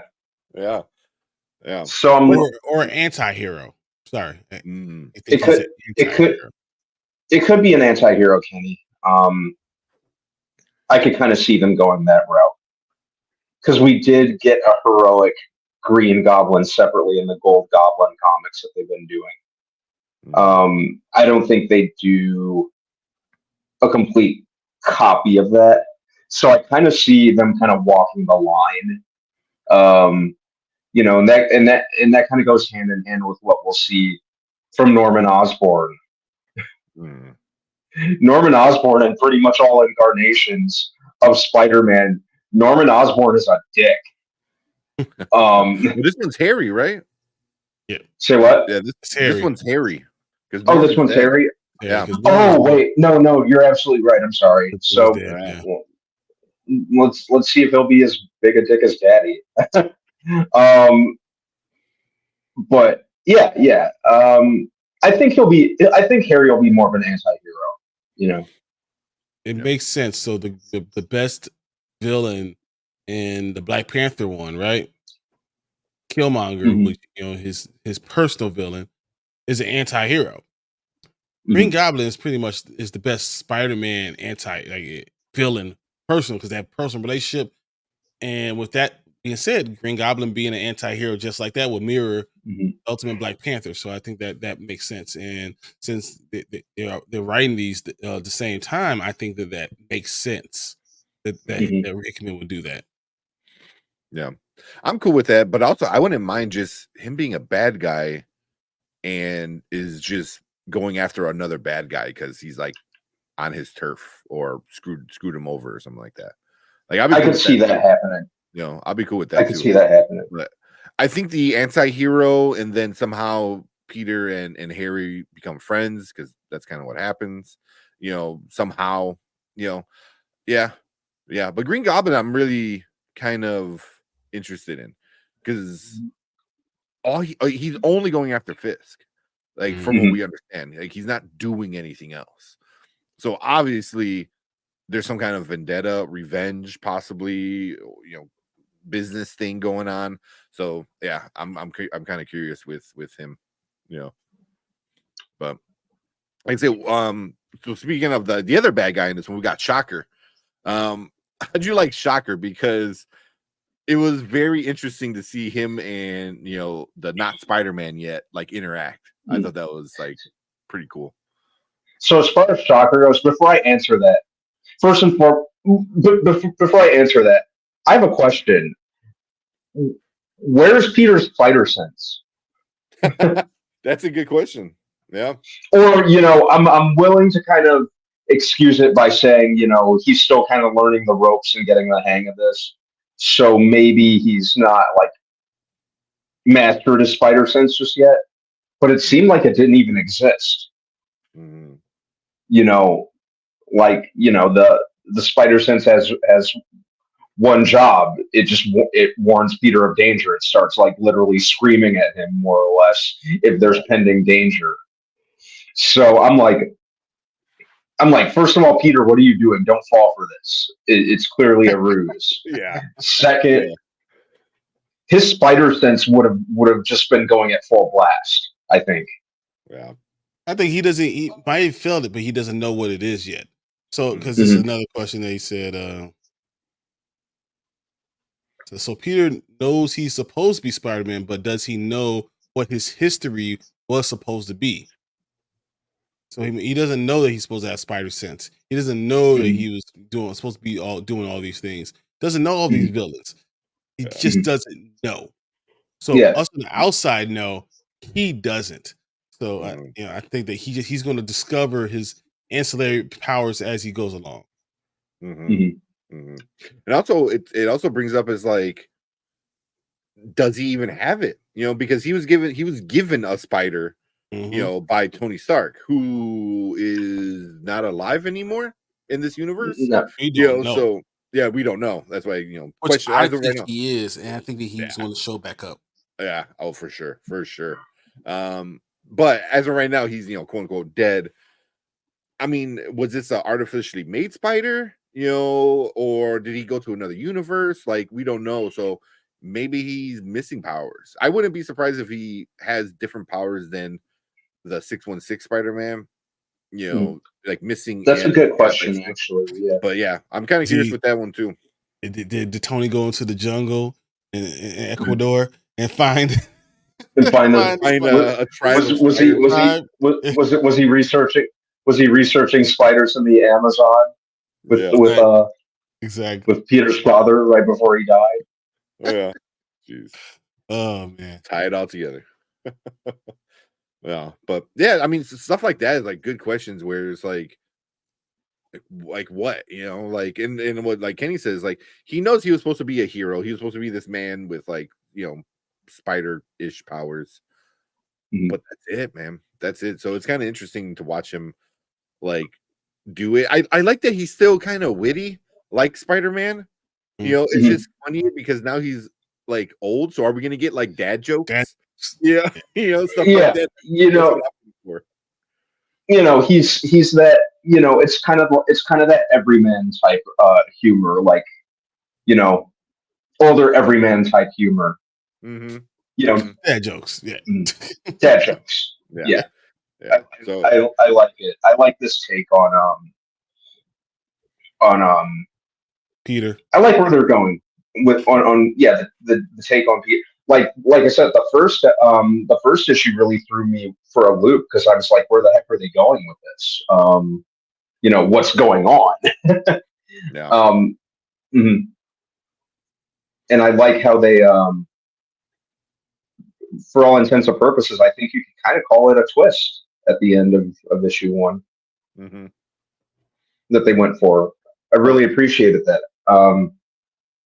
There's just one panel here that made me laugh because of like it was so cartoony. Like so this is Shocker, and like he's like, oh, I'm gonna get away by shooting the laser beam between my legs. Like it's very cartoony, and it just I don't know, it just made me laugh. I don't know why. It looked like something I would watch on like Looney Tunes or something. Yeah, Looney Tunes, Robot Chicken or something. Yeah, but this issue ends with the note. With the note. Bay. Yeah, you know, and I like that final line, the callback to One More Day. I like that. Yeah. You know, because at the end he's like, maybe I'm not cut out for this after all. You know, and then he sees the letter from his daughter and is like, I'll give it one more day. And the fact that she's encouraging him to do it, I thought that was pretty awesome. Yeah. So, you know, that's where he gets his inspiration for the classic red and blue suit. I wonder if he's going to still use the nanotech or if he's going to make his own traditional suit. You know, that's a good question. But I mean, the nanotech should be able to change color. The nanotech should be able to change color. Yeah. I think I really love the fact that you're able to see him. May still be the thing that encourages him. Yeah. May is still this way, even though Aunt May's dead. May is still the one encouraging him to become Spider-Man. Yeah. Yeah.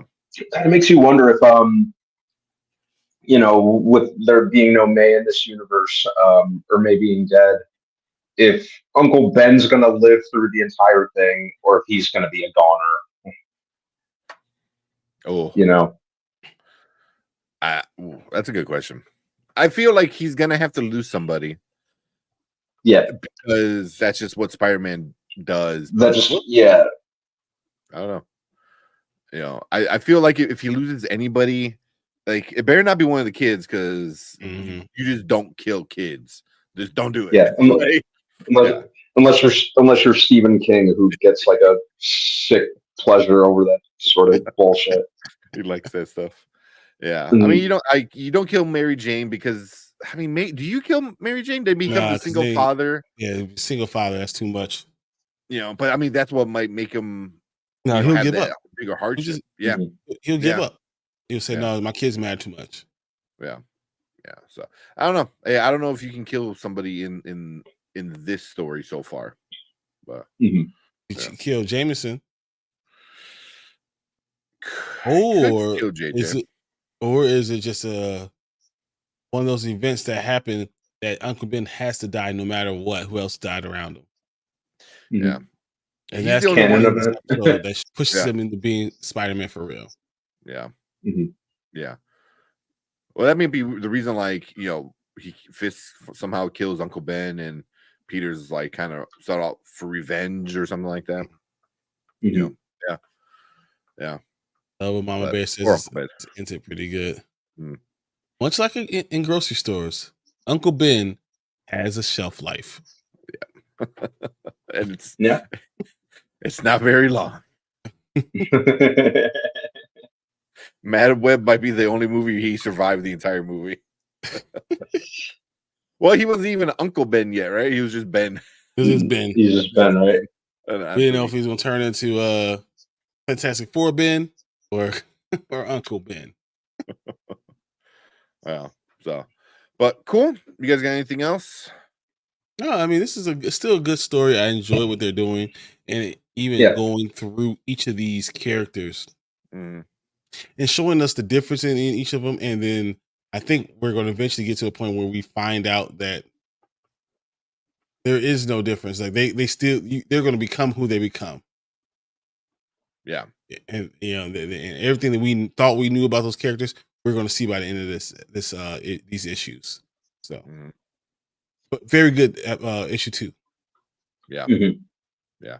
Then last few comments that we skipped over. I really enjoyed it. From Kenny, said I really enjoyed it. The question Peter asked himself about if he needs to catch up with missing 20 years of not being Spider-Man. Yep, that was kind of interesting. I like that a lot. I liked how much or I do like, not liked, but I like how much, despite the update that they're doing, to an extent, at its core, it does very much feel like Spider-Man and a lot of things that I associate with Spider-Man. Despite this update, it's got me hooked. And I'm definitely going to be consistently reading this. Yeah. Oh yeah. Yeah. Mm. Let's see a couple more. Kane said, love the daddy-daughter moments with May, especially her leaving a giant clue of him being Spider-Man on the fridge, asking him to keep the secret. Yeah, such a kid thing to do. Yeah. Yeah. Shh, don't tell anybody. Giant sign. Yeah. Daddy, you told me not to say this, but yeah. That's exactly. It said it's different, but it feels the same kind of Spider-Man. Exactly what Brandon was just saying. Mm-hmm. Yep. Different, but yeah, still the same. Still Peter Parker. And then Kenny said, I agree with Brandman. Spider-Man is better dealing with street level crimes. It's something that I've always associated with the character. I think he's at his best. Granted, it's great to see him in stuff like like Avengers level stuff, and seeing him team up with like X-Men and being part of Future Foundation. That's all great too. I definitely don't want to detract from that because it's fun to watch him do that. But yeah, I really associate Spider-Man with the street level stuff and sticking up for the little guy and being the everyman. I think that's why I've always connected with the character and found him so relatable. If for anyone who doesn't know, like, that's the character that I relate to the most, Spider-Man. It's always been like a thing for me. So I like him. I think he's at his best when he's dealing with kind of like common crime and stuff like that, and more street level, local, New York centralized threats. More grounded. Yeah. Then we got L in the chat. What's up, L? What's up, Hey, L? I know they're hilarious over there on her channel. Yeah, hilarious. I was listening to it, back and forth between feeding and cleaning my kid from dinner. But yeah, it sounded like you guys are having a lot of fun and stuff like that. I wanted to be there so bad. Like, I love talking movies and stuff, but yeah.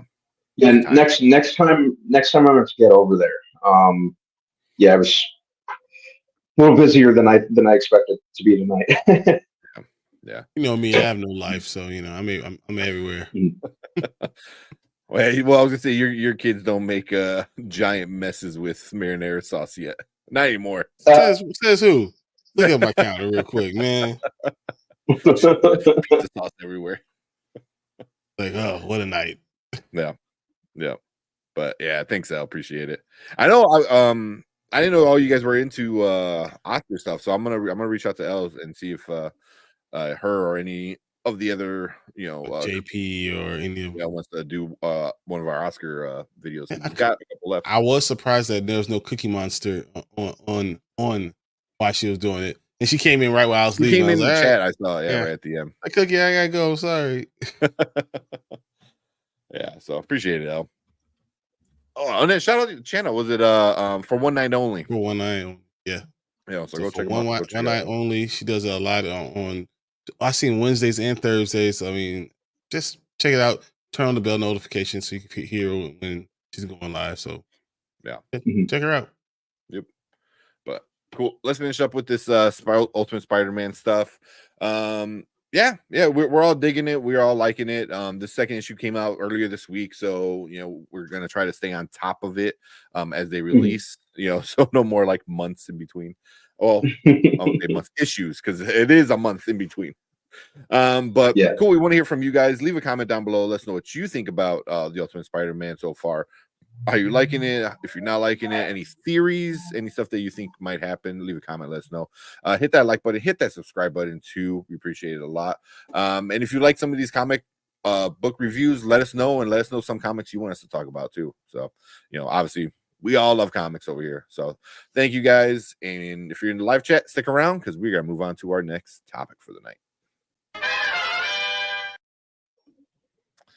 Cool. Bring that down. By the way, I like that we're incorporating comics in this because it's lighting a fire under my butt to stay up to date with comics. You know. Hey, I mean, I only asked Tank to do this last year. Yeah.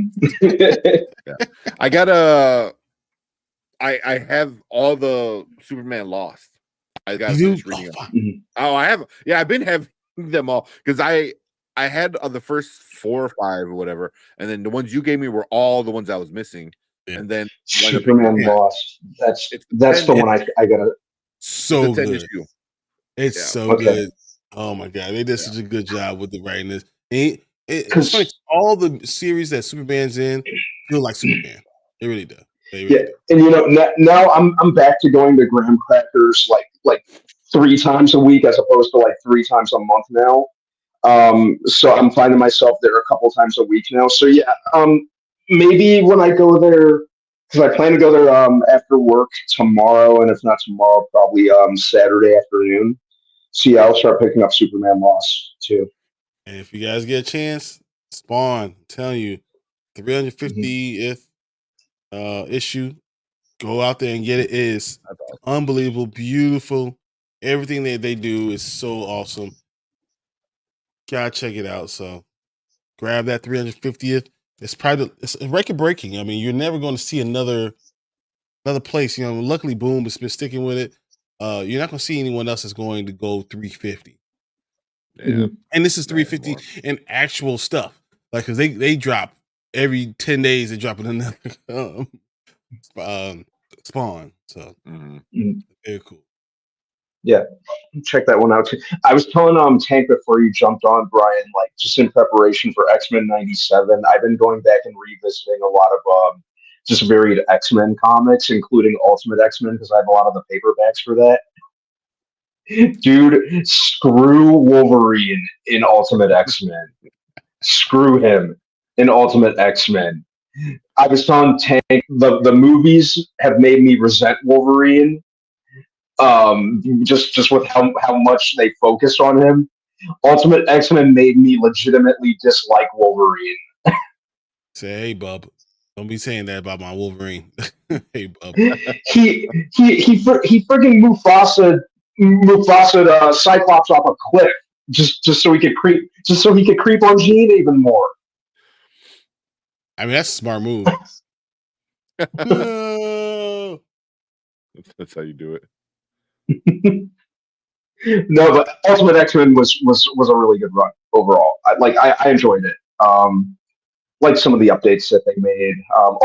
Ultimate Spider-Man was my jam, and I really liked Ultimate Fantastic Four. I kind of wish it ran longer. Mm-hmm. Ultimate Fantastic Four was really, really good.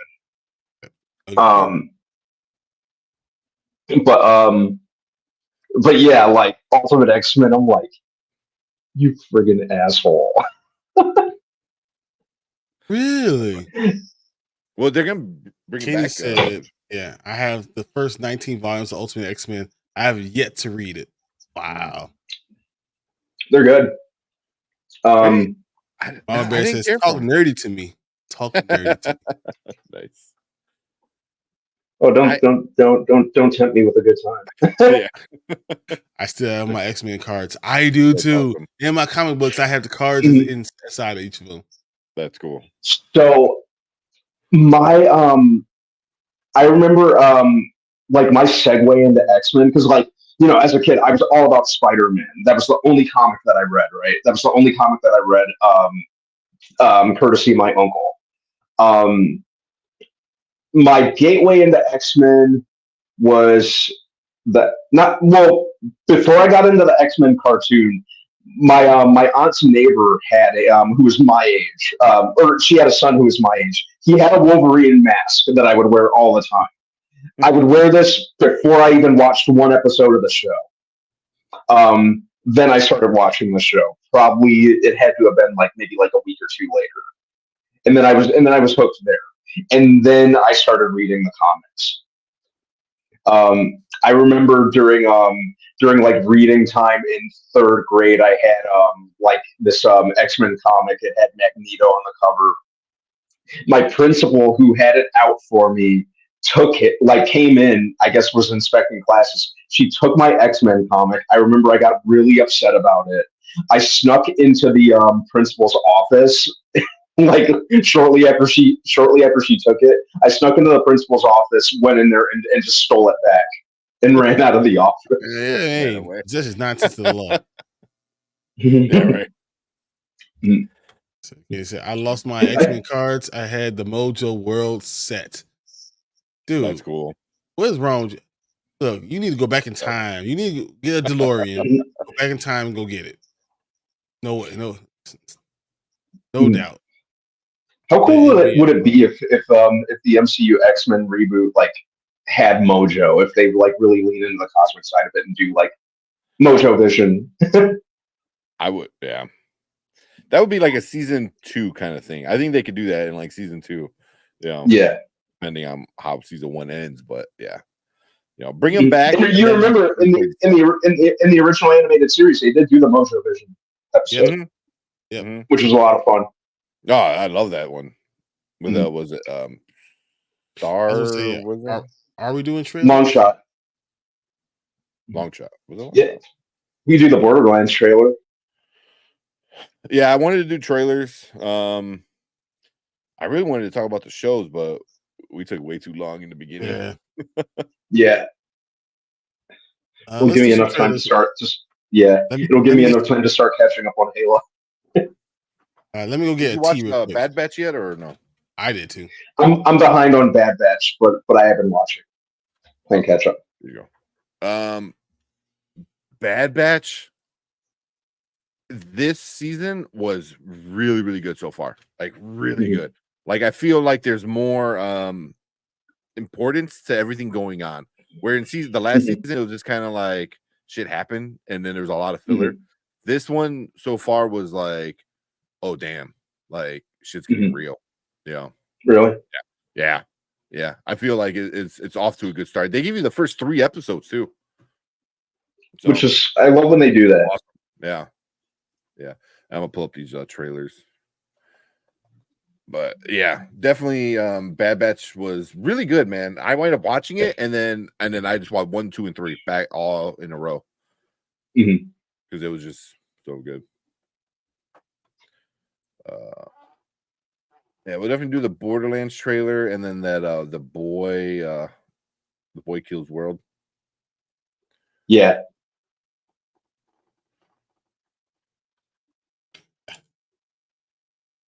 Funny thing is, Mojo arcs are my least favorite. Really? I think they're fun. I think they add a little levity,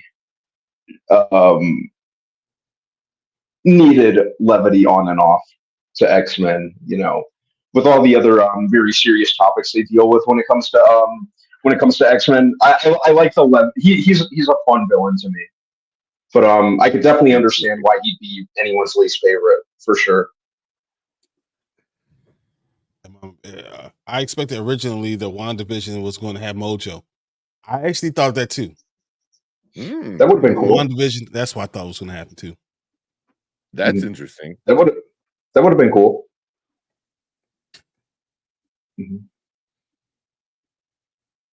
I don't think I like them because they're all too similar. Are so similar. All the arcs. In the comics, I didn't care for whenever Mojo popped up, but in the cartoon, I think they only did it one time. One time in the cartoon. Yeah, which is enough. It was cool, goofy. And you didn't have to do another one because it was the same thing over and over again. So, what point? Yeah. All right. Let's do something. Yeah, let's watch this Borderlands trailer. Get it ready.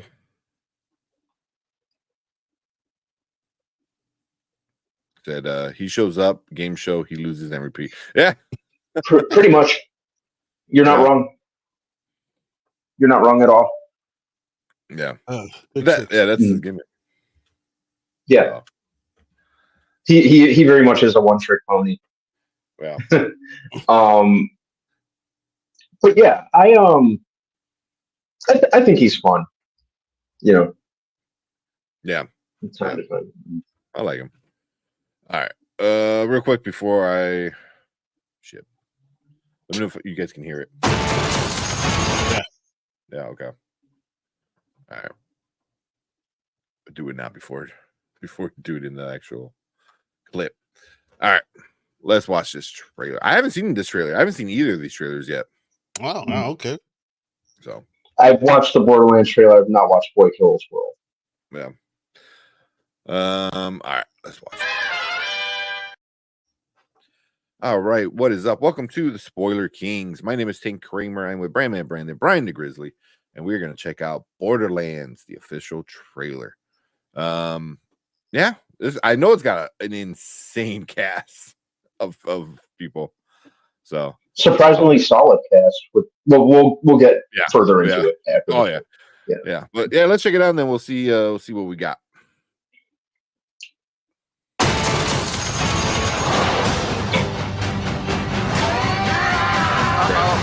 God, I hate this planet. The pre-trailer trailer. So dumb. Would you look at that? A ladder! Unfortunately, my design doesn't facilitate this type of...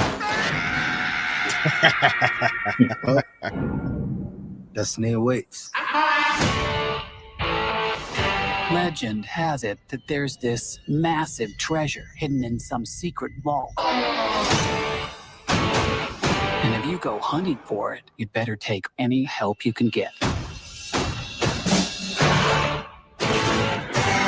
Because it's on the weirdest, most dangerous dumpster fire of a world in the universe. God, I hate this planet. What is that smell? Piss wash color. Ew! Put the window up. I don't want to! Roll the window up! Roll it up. It's pink. It's pink. Why do you think it's called piss wash? How did I get the name? It's in my mouth! You're supposed to roll the window off. Yeah. That's cool. Hey, Do Bobby you know Lee. how many people have died looking for this vault? We have something they don't, baby girl. Okay. What? Major issues.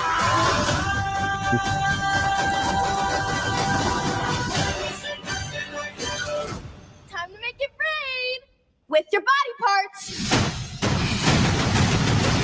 What did I tell you? Minimal No explosions. I said no explosions.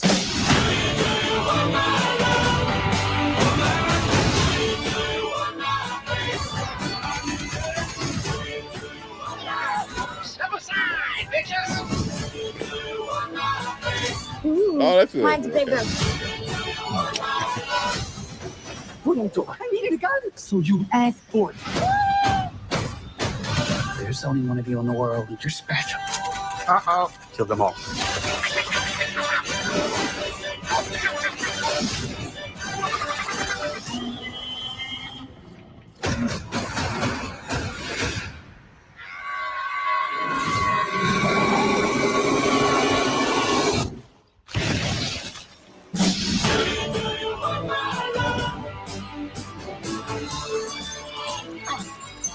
What's happening right now?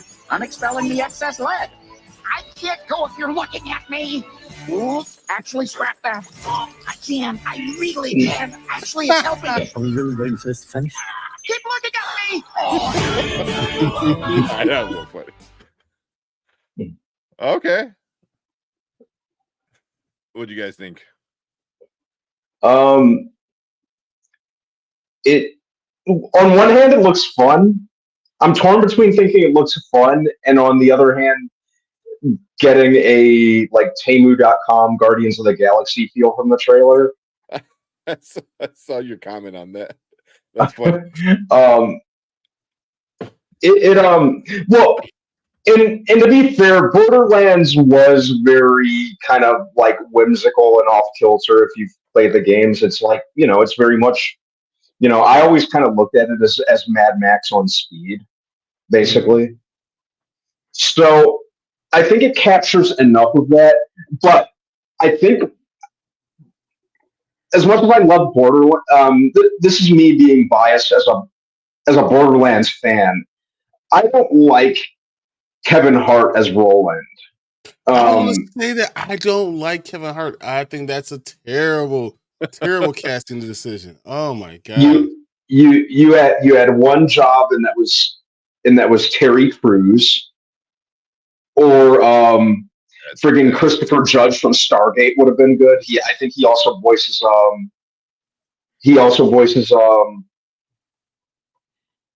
God of War main character.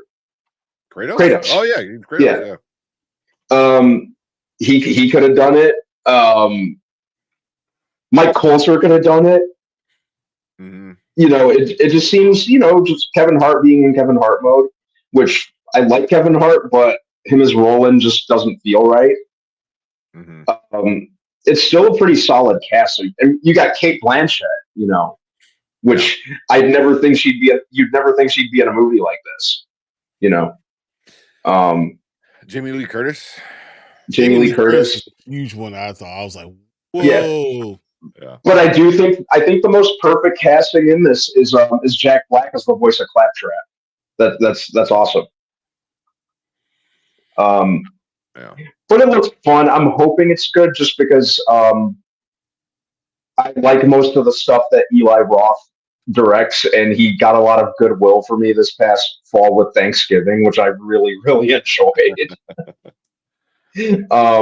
I hope he continues his hot streak. So we'll see. It looks fun. It'll definitely be a theater watch for me. Yeah. Okay.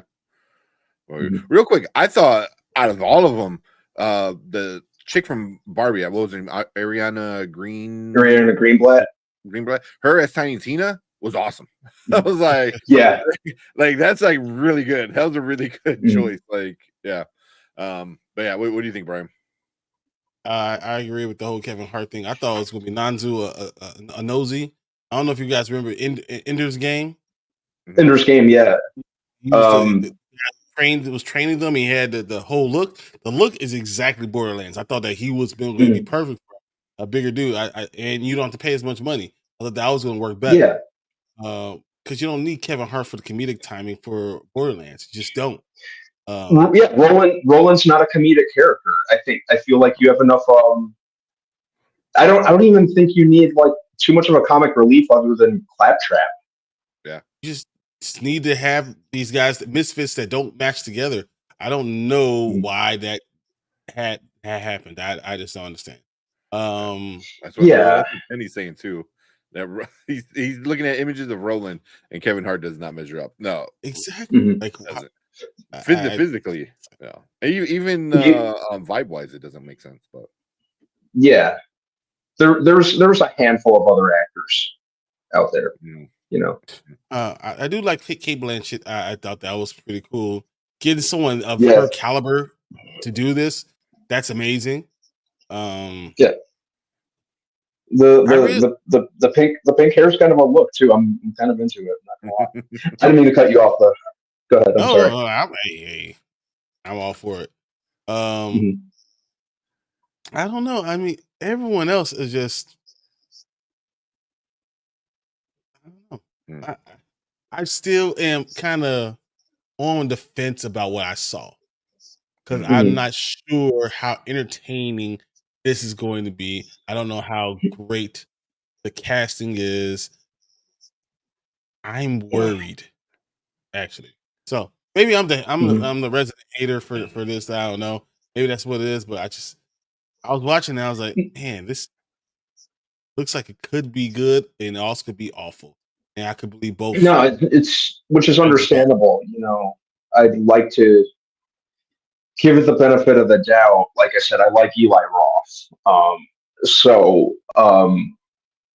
And I think there's parts of it that look fun, like I said, but at the same time, I got like, it's trying to be Guardians of the Galaxy. If a movie's trying to be something else, I think it's already kind of off to a bad start. But we'll see. I hope it's good. I think it has enough talent behind it. And it's kind of Eli Roth kind of stepping out of his comfort zone. He's known for slasher films. I think he's done like one action movie, the Bruce Willis version of Death Wish. And yeah, you know what else he also made that I actually really liked? It was like a family film, House with a Clock in Its Walls with Jack Black, which I thought was an underrated one. And Kate Blanchett was in that one too, if I remember correctly.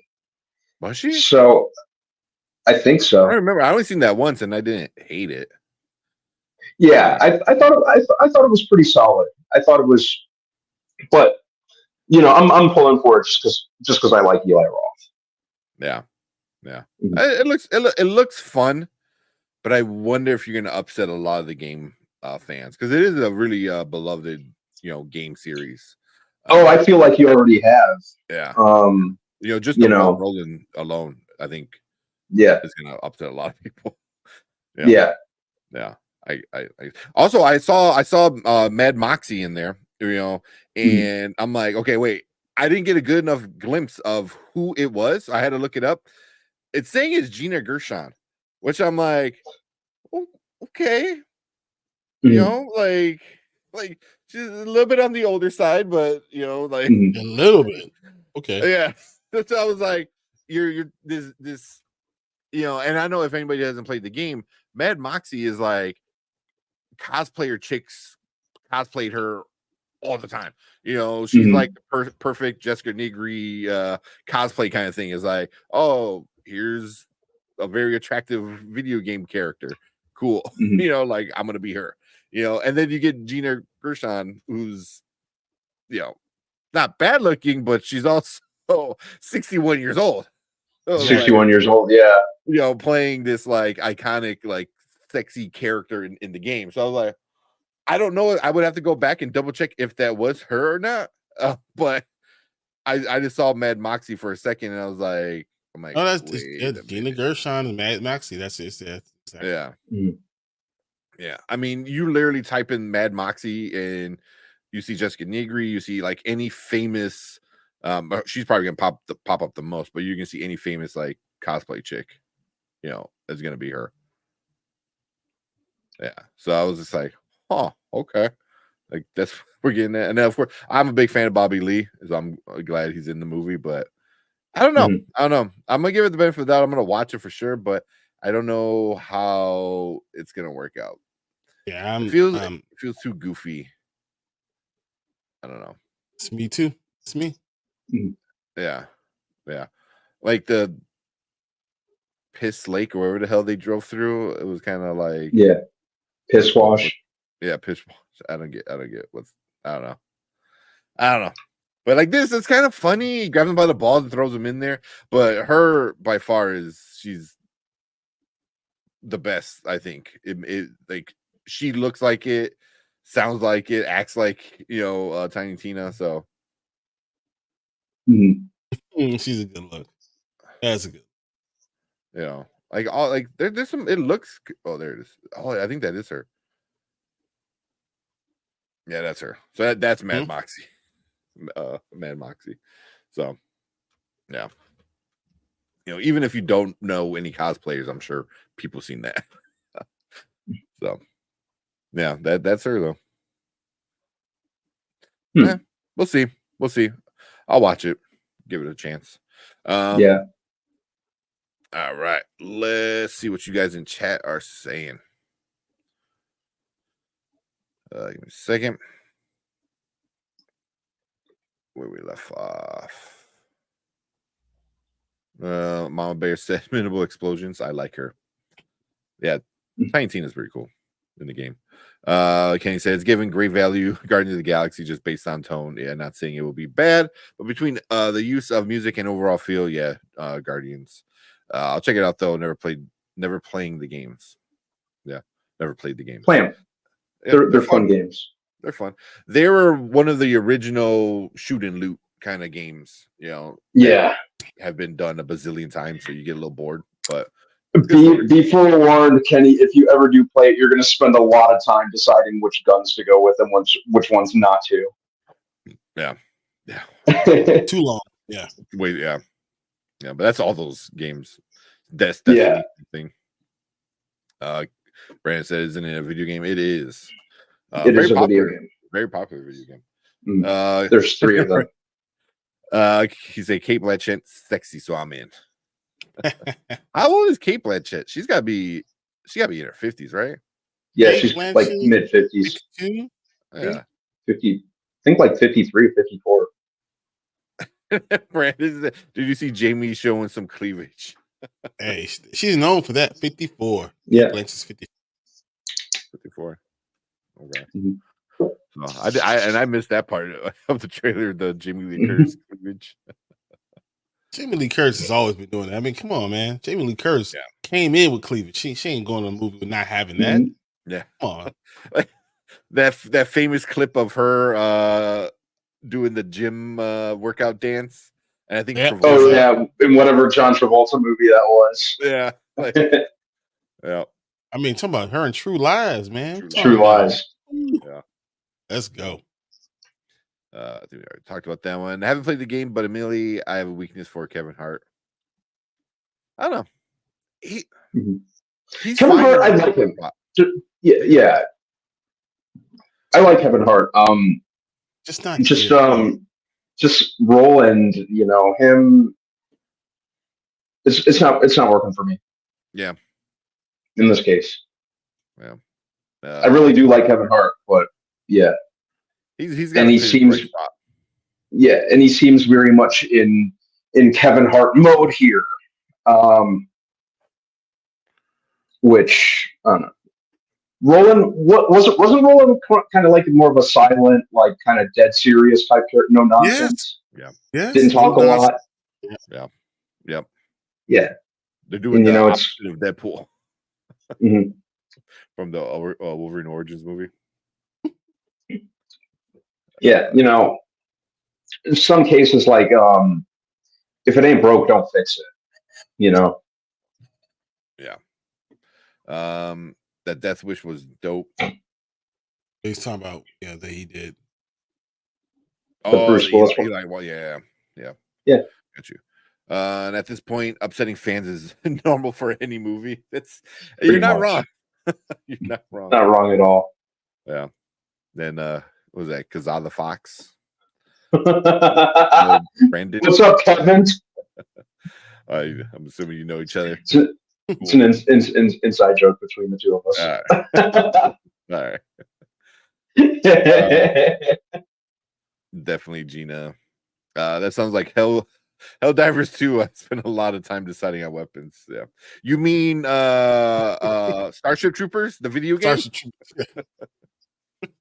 That is good. Starship Troopers is a video It is, man. It's like we're gonna go spread our democracy and we're gonna kill the bugs.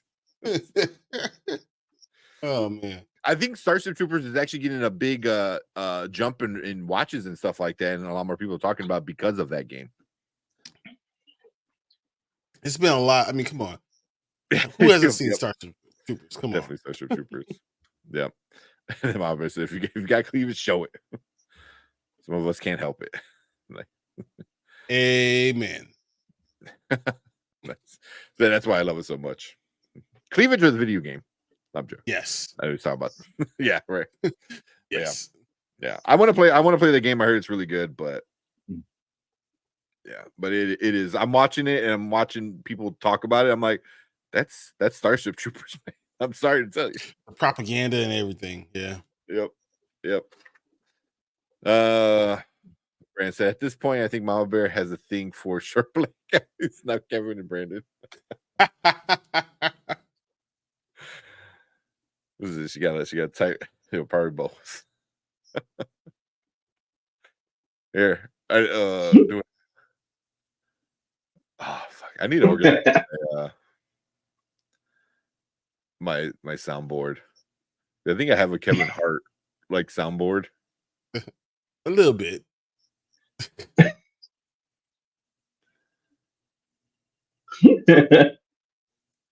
Mama Bear got a fetish. Here you go. Just here sound like this, Brandon. She wasn't ready. No. She wasn't ready. There you go. No. He's like 5'4". Jesus. I was Oh my God. 5'4" once too. When I was in 5th grade. Yeah. All right. All right. This went way off topic, man. Let's finish this up. Trey. Then here I am feeling very much on the spot right now. Yeah, I know, right? So, and take this guy, he kept it going too. That's why I was like, all I right. know. I was looking for it. All right. Let's move on. All right. So cool. Let us know what you guys think about Borderlands, the trailer. Do you think it's gonna be fun? Do you think it's gonna be a little too goofy? Which let us know what you think about the casting, because that is a stacked cast, whether you like them or not. Yeah. Yeah. So, but yeah, leave a comment. Let us know what you think about it. Also hit that like button, hit that subscribe button, and for a couple bucks, if you could, you can join our spoiler crew and become a member of the channel. You get a bunch of cool stuff in our live chat, and we're gonna start releasing more perks as the year goes on. So definitely come and be part of that. But we appreciate everyone hanging out with us. If you're watching live, stick around because we gotta move on to our next topic.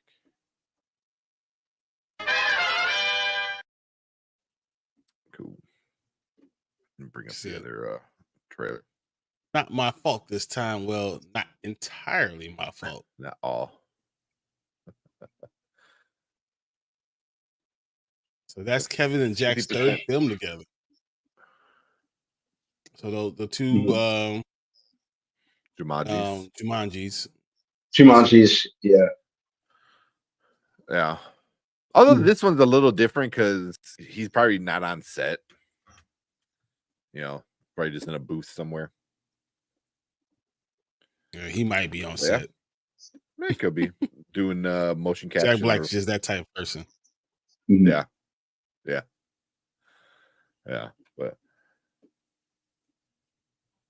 that is weird. That they're in that many movies together. Yeah. It's like another Kevin Hart and Rock professional relationship, it seems like, right? I was just gonna say, yeah. Mm-hmm. What was that one where he's he works for the government? It was Secret Intelligence or something like that. Central Intelligence. Central Intelligence. Yeah, like that one had some good parts, but overall, overall though, that was not a good movie. Yeah, it was okay. It was passable. Yeah. There's worse ways to spend an hour 40 minutes. Yeah. Play off pretty well off each other. They do. They do. Technically, it's the fourth RDJ and Kevin Hart in Tropic Thunder. Oh yeah, RDJ and Kevin Hart. Okay. Wow. Because I'm like, wait, was it? Because I'm like, I remember Jack Black in Tropic Thunder. Mm-hmm. But I'm like, wait, where's Kevin Hart in there? But no. Brandon T. Jackson. Yeah. Yeah. And then we said, well, RDJ did play a black guy that could have been. Yeah, that's what I thought he was talking about.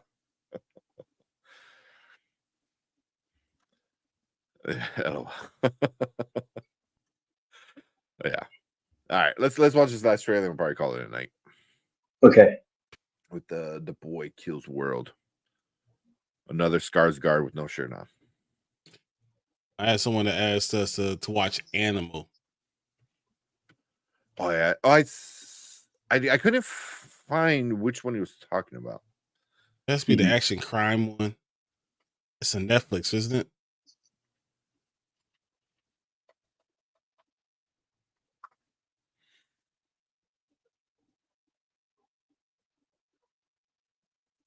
Because is it? Because this is the Bollywood kind of one. I don't know if it was that one or not. I think it's the same one. It's only one, I thought. I'm just closing my window now. It's cold in here.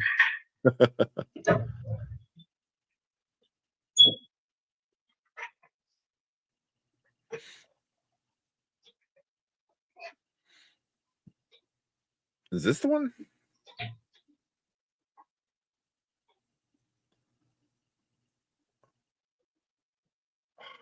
I hate that. There we go. Yep, that's the one. Is it?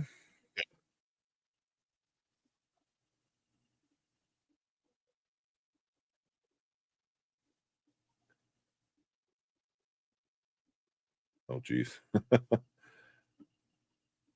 We can watch that one. Why not? Let's do this quick. You want to do Ammo first? Since we already got Boy Kills World, sorry up. So Yeah, let's do this one first. Yeah. Don't forget Shirley. So, was that the one you were telling me? I think Brandon was telling me one in chat on Facebook. yeah, we were trying to find it. Yeah, but I don't think it was Shirley. It was something else I was looking up. All right, let's do this one real quick, and then we'll move on. Okay. Oh. All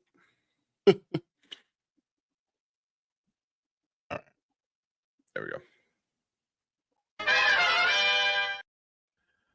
All right. Welcome to the Spoiler Kings. My name is Tim Kareem with Brandman Brandon, Brian the Grizzly, and we're going to check out another trailer for the night. Boy Kills World with Bill Skarsgård. So I have not yet seen this one. I don't know if you guys seen it yet. I have not. No? All right. Brand new for everyone. So let's check it out, and then let's talk about it. Let's do this. This was never a great city, but it was ours. Are you with me? Always. Until Hilda Vanderkoy took it from us. This is how she keeps control. They call it the calling. They're all gonna watch and cheer as you die. That's me, facing televised execution by breakfast cereal mascots. Not my happiest day. But let me take you back to an even worse one. The day the Vanderkoys killed my family and left me deaf and mute. So I made a 3-step plan. Step 1, give myself an inner voice. I took the last one I remembered from this video game. Player 1 wins. Step 2, get stronger. A lot stronger. And step 3, join a team. Welcome to the Resistance. Yeah, go team. The mission is simple. Make the Vanderkoys pay for what they have done. Insert crazy action montage.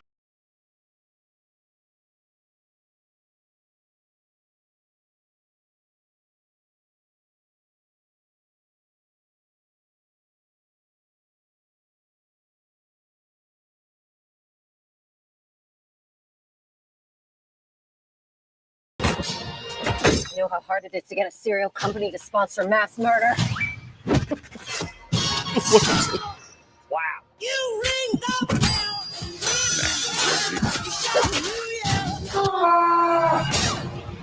Grand time. I don't like this plan.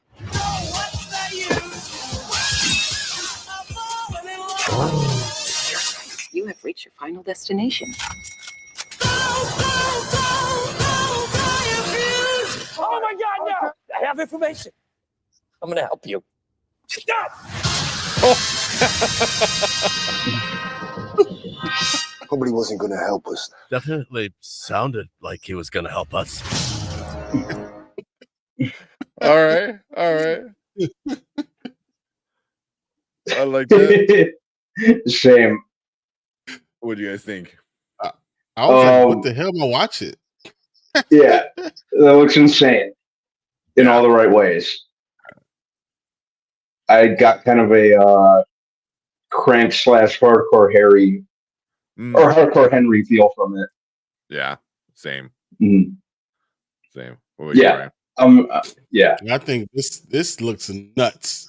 This Mhm. stuff happening all over the place, and the fact that you have an inner voice that's the movie Bob phone Burger. guy. I just thought that's awesome. Man, this took me a fun time at the theater. I think this was fun. Yeah. Mhm. Yeah. That looks good. You had me at I think that's Bob's Burger voice. Bob Belcher. Sound like him. It does sound like him. Yeah. So I gotta double check to see if that is him or not. But yeah, then who's the director? Sam Raimi. Or the Raimi, yeah. producer I think or he's whatever. executive producer. Yeah. No, which is cool. So that looks awesome. That looks super fun. Yeah. But it's very interesting. Like you got such a great actor with Bill Skarsgård, and then you're like, oh, you don't say a word. We're gonna hire somebody to talk for you. It's like, Mhm. that's insane. That's insane. So yeah, I'm digging. When did it come out? When did it say it's coming? April 26th, For first day of C2E2. Yeah, yeah. So we might have something to do after going to C2E2. Yeah, a little detour, huh? Yeah, a quick one. So Mhm. like a quick one. But yeah, that looks really fun. See what you guys are saying in the comments real quick. Don't like any of them Skarsgård. They're all creepy. not wrong. Okay. Yeah. Mhm. Well. That's Bob Bessie. Yeah, I know Brandon would know. He's a big Bob's Burgers fan. Because I like this. Yep. Mama Bear looks fun. Mhm. That's right up my alley. Because I said looks cool. Like Bullet Train without the train. Yeah. Yeah. Yeah, Called very over the Bullet. top action. It's called Yeah. Bullet. Mhm. Yeah. A little bit of Deadpool too. I definitely see that. Could see that. Yeah. Yeah. And the voice. And the voiceover. The voiceover is awesome, man. He like I forget what his real name is, but his voice is always like oh, this is gonna be fun. Like anytime I hear it. Yeah, it's Bob. There you go. Yeah, Benjamin H. Damn it, what's his last name? But yeah. Something I saw his name at the end. I watched enough Bob's Burgers to know his voice. Oh yeah. Instantly, I'm like that's Bob. So it's Archer. So yeah, super cool. Yeah, we're all digging that a lot. So we'll probably watch that for sure. Looks a lot of fun. You know, and Brandon Davis said he don't like Skarsgård, but Skarsgårds are known to be like great actors. Like all what They are three or good four, actors. Yeah. however many there are of them. So yeah, but cool. Yeah, we want to hear from you guys. We want to hear what you think about Boy Kills World. So leave a comment down below. Let us know what you think. Hit that like button, hit that subscribe button too. We appreciate that a lot. Come and join us every Monday and Thursday. Sorry.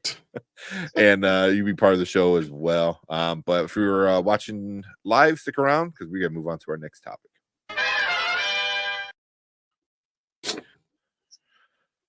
All right.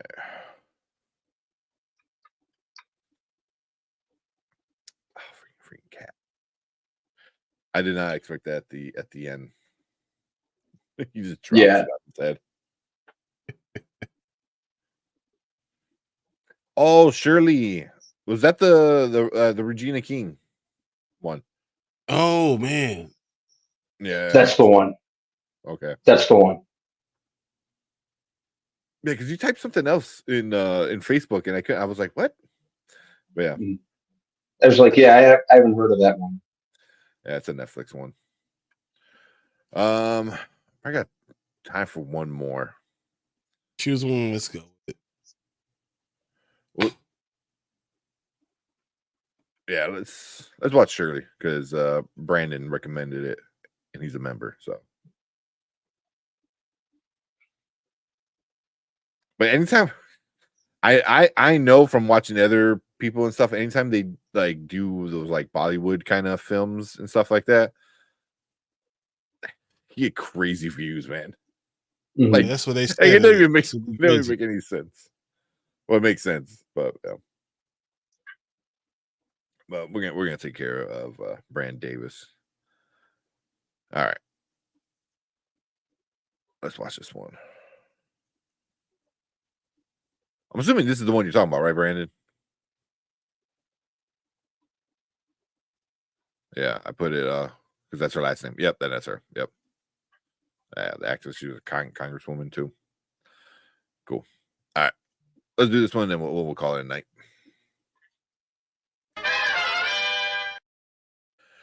All right, welcome to the Spoiler Kings. My name is Tank Kramer with Brandman Brandon, Brian the Grizzly, and we're going to talk about Shirley. We're going to watch this trailer. It's going to be streaming on Netflix, and this was recommended by one of our channel members, Brandon Davis. So appreciate the recommendation. And a quick shout out to our members. So if you want to be a member and you want to join the spoiler crew, hit that little join button down below, and you can be part of the crew. We prioritize your chat. You get little cool emojis and all that fun stuff, and we're going to get more perks as time goes on. So definitely shout out to Brandon and being a member. So let's watch this trailer and talk about it. I have something I want to tell you. I am running for president Of the United States? Holy. I'm paving the road for a lot of other people looking like me to get elected. Brooklyn's first black representative. You're about to make history. You want to be president? You ain't no man. Maybe we should find your mother. All you got is your one vote. You sound just like every other politician. Do I look like every other politician? Truly, you can't win. And why can't I win? I have an opportunity to make a difference. Is that Lance Riddick? This isn't a That's campaign. what it looked like. Yeah. It's a joke. It is. The only thing anybody's going to remember is that there were a bunch of black folks who made fools of themselves. See too much suffering. And I don't know how to not try. We're living it proud.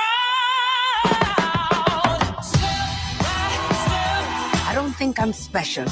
I just want to remind people what's possible. We need something that's going to make some noise. The Black Panthers and Shirley Chisholm. It's like thunder and lightning. I'm going to force all the politicians to be held accountable.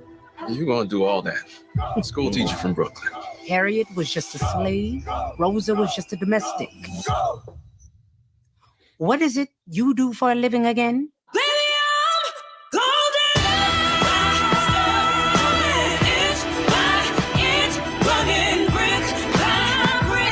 The people of America are watching us.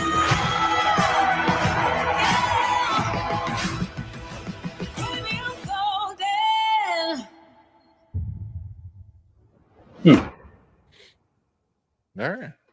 Well, actually, a month from today. A month to the day, yeah. Yeah. What'd you guys think? I'm happy to see Regina King getting her flowers more in recent years because she's always been a solid actress. Mm-hmm.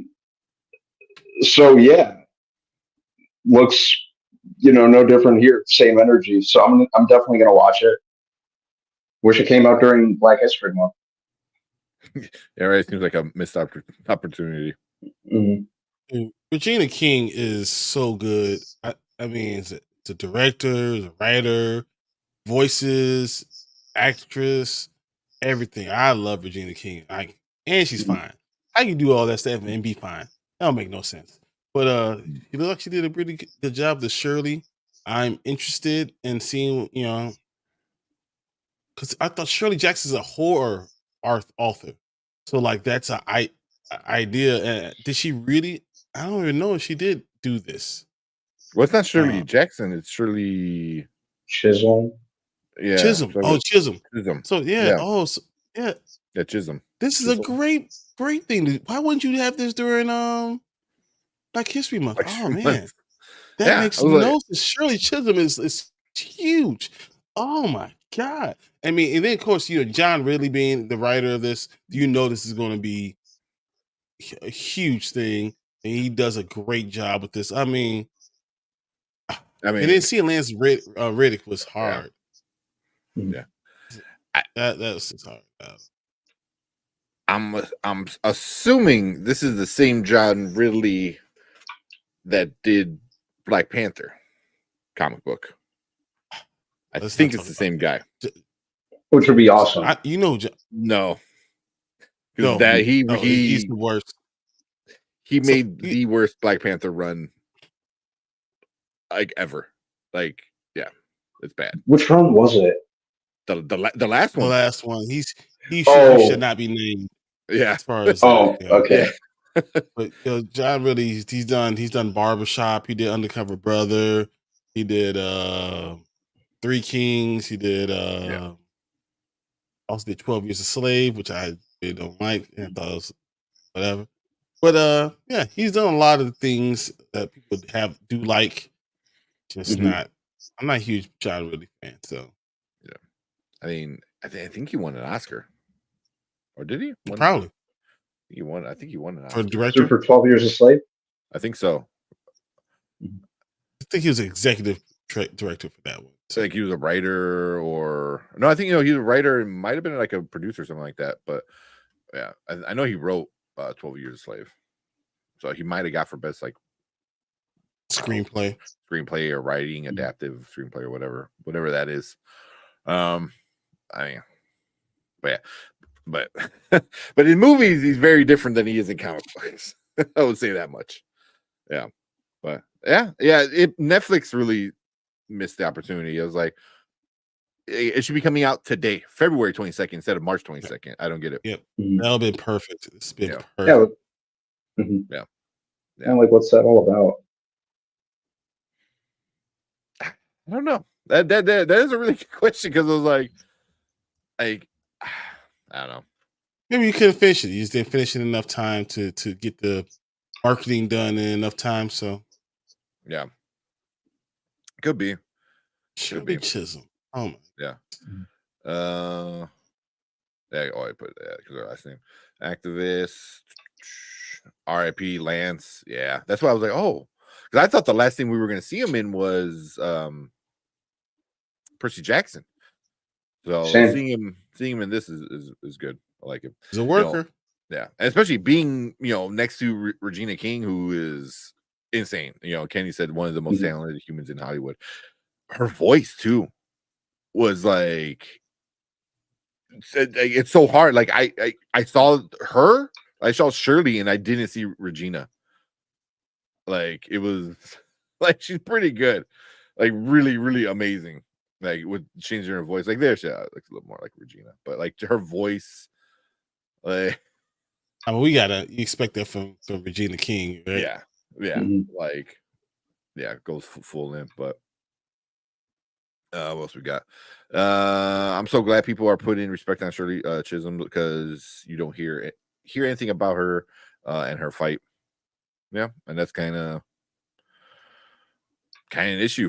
That's why we do the Black Excellence. Brian's been kind of doing it solo this year, so appreciate that. But try to talk about things and people and directors and artists in movies that are important, with important stories and stuff like that. So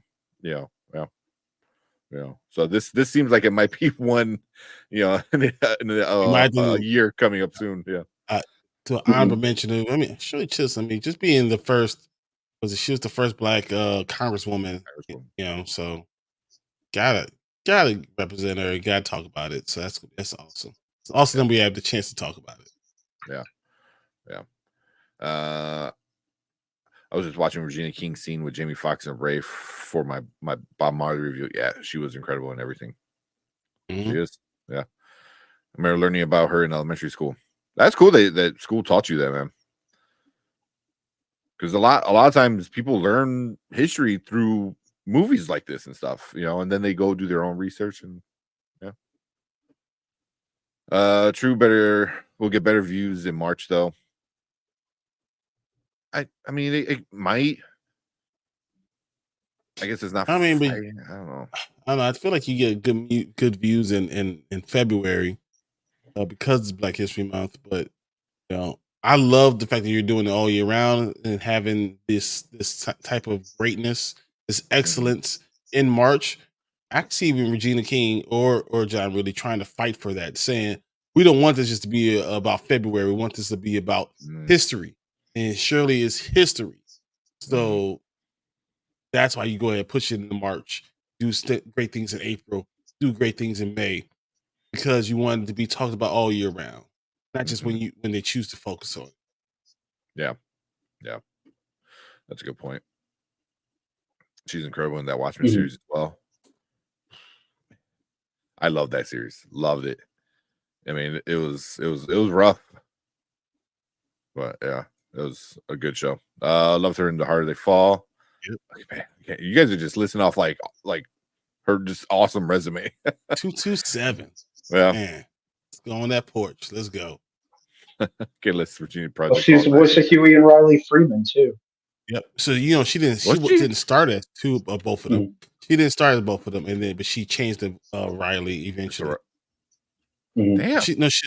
So she started off as Huey only, and then I want to say someone like Alicia Keys or something like that was Riley, and then Regina ended up taking over for both. So I mean Really?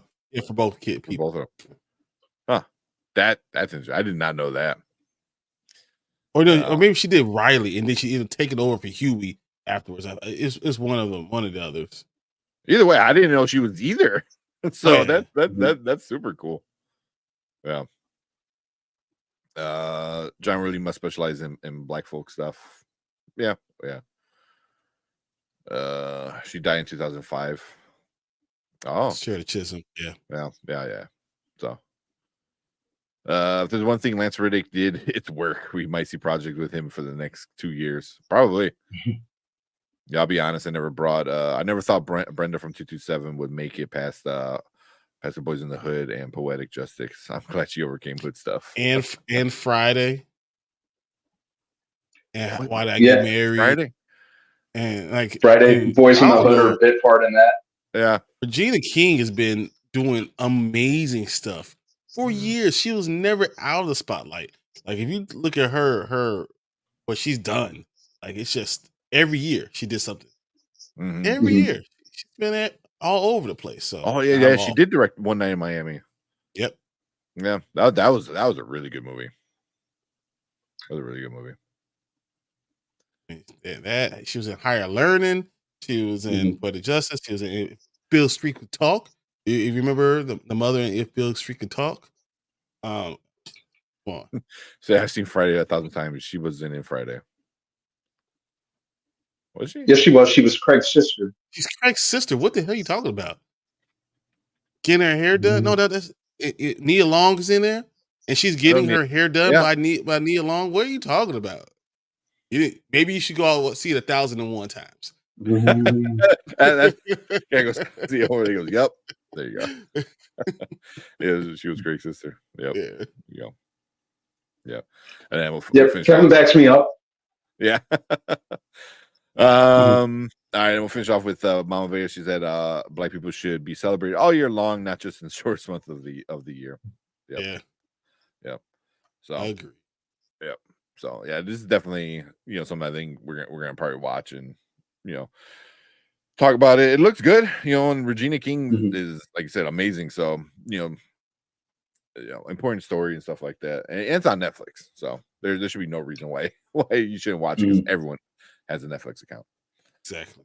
Yeah, but cool. Appreciate you guys coming in and checking us out. Appreciate everyone in the live chat coming in and hanging out with us on this. There we go. But make sure you hit that like button, hit that subscribe button, leave a comment. Let us know what you think about Shirley, how you feel about it. Do you know her story? Or is your first time learning about her? But let us know. We appreciate it, and we will see you guys in the next one. If you're watching live, stick around. We are gonna finish things up for the night. All right, I'm done. Yeah. Oh man. Although now you made me want to watch like Friday again. Talk about Friday. I mean, yeah, she was in what's that movie with Chris Rock? When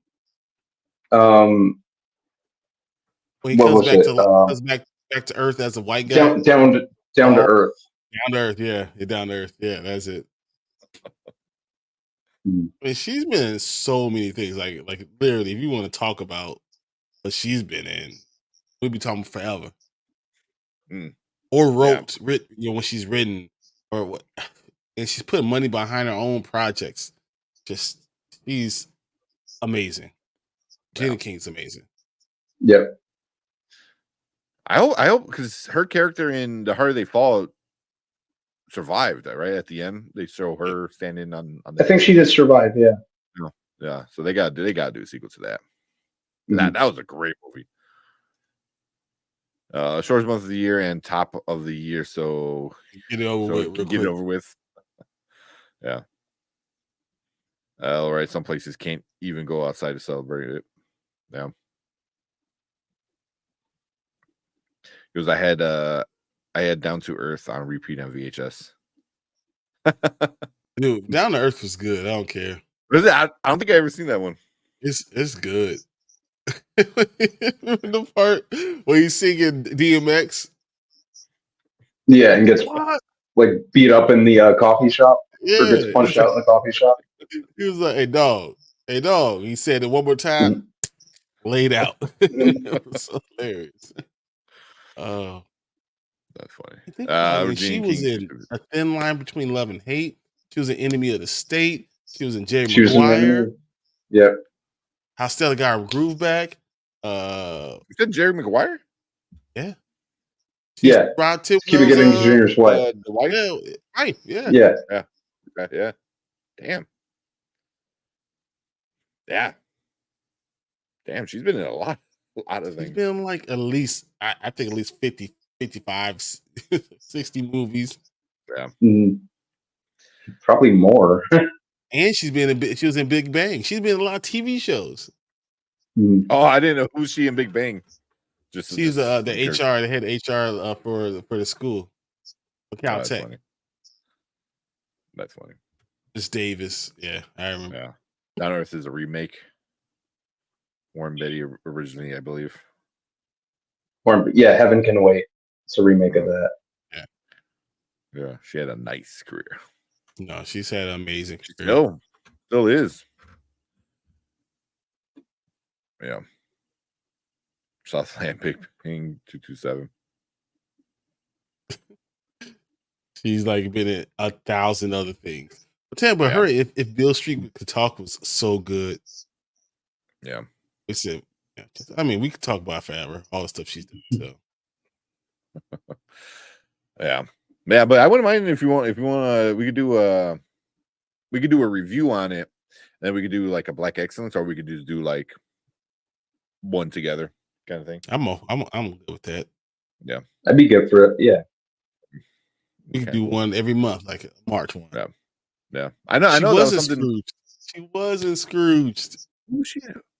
She was the daughter in Scrooged. Holy crap, she was. Really? She was. I watch that all the time. Well, not all the time. I watch it a few times, especially around Christmas. Man. It's one of my favorite Scrooges. It's like it's second or third favorite Scrooge. Yeah. Yeah, it's probably my second. Yeah. She's Alfred Woodard's daughter. Mm-hmm.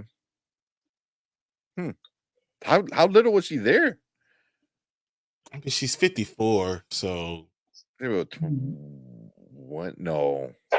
So in 88, so that's 35 years ago. So she was 19, 18? 19.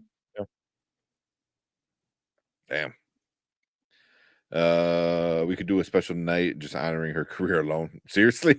No, really, honestly, we could. Yeah. That wouldn't be something to do in Black Excellence, is instead of a movie, do a person. She's everything by Black Excellence. Yeah. I mean, just everything. So yeah. I think that'd be cool. Maybe do for next year, because this year we try to do more sports. Not all of them, obviously, were sports, but I think that was the goal, and it kind of changed because we had all these sports movies, but they're like, oh, we're gonna do Book of Clarence, and then Malcolm X came in and stuff like that. So yeah, but the Coach Carter one with you and Darius, especially him being a coach, so yeah. And she's fine too. Yeah, that's what I'm saying. Like, she is fine. Fine. Gina King been fine since way back. What was that movie? Why'd I Get Married? No. It's This Christmas. She was in This Christmas, and her husband was cheating on her, and she had this sexy outfit on, and she was like, "Oh, as soon as I get out of the shower, you gonna get it." And then she put baby oil on the bathroom floor, so he slips out. So he slips. And he slips and like falls, and she's like hitting him with a belt. He's like, "Tell me what you did. Tell me what you did." That's funny. Such a That's funny. hilarious scene. Oh my god. That's funny. That's right. Yeah, I said that one. Just looked at IMDb and she's directing Bitterroot. I don't even know what that is. So she's directed so many things. Mhm. She's probably a better director than she is even an actress. Bitterroot is a comic book series? It is. It is. That's what it says. Hmm. The series is set during the Harlem Renaissance and follows what was it? Sangiris? A family of monster hunters who attempt to cure creatures rather than killing them. Yeah, it's an Image comic book. If I remember right. Yeah, Image Comics. Okay, that's cool.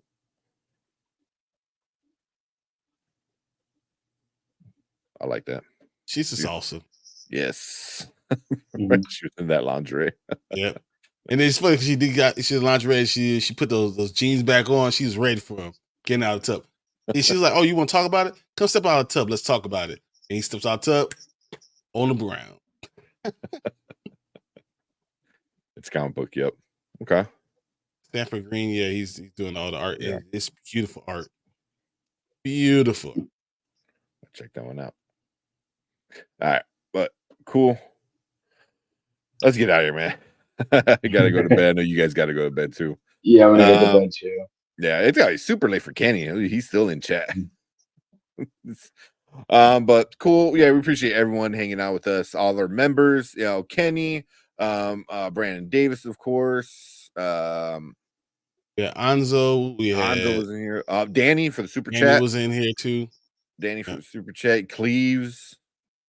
And I know Zach Attacks and Omar are also some of our members. So we appreciate all you guys so much. And everyone else, Mama Bear always in here hanging out with us, Kyle, Derpy, Matt Film Show, Jason, all you guys, Xavier. So yeah, man, couldn't do it without you guys. But cool. Oh, and then how you say, is it Kazaa the Fox or KZA the Fox? I don't know. Yeah. Kazaa. That's my boy. We go way back. Yeah. So yeah, appreciate him coming in. So that's always fun. Yeah. Oh yeah. I gotta watch. Zach Texas put out his 2 towers and he put like a mixed bag on it. I was like, nope, I don't want to watch it because that's it. I'm gonna go on a rant. Like, you do not mess with Lord of the Rings, bro. They're masterpieces. All 3 of them. It's now, The so Hobbit, funny that's a different story. He says The Two Towers is not a masterpiece, but then he gives credit to all these other terrible movies. I just don't understand. I don't understand it. But the Eternals. Listen, the Eternals. That's a masterpiece. Oh my God, Zach. Although out of the 3, that one is the least popular, out of the 3. But yeah. All right, let's get out of here. Appreciate. Sounds like Zach.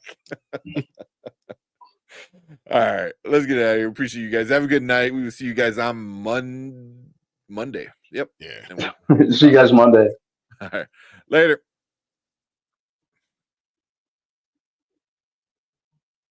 Don't forget to like and subscribe. We out here.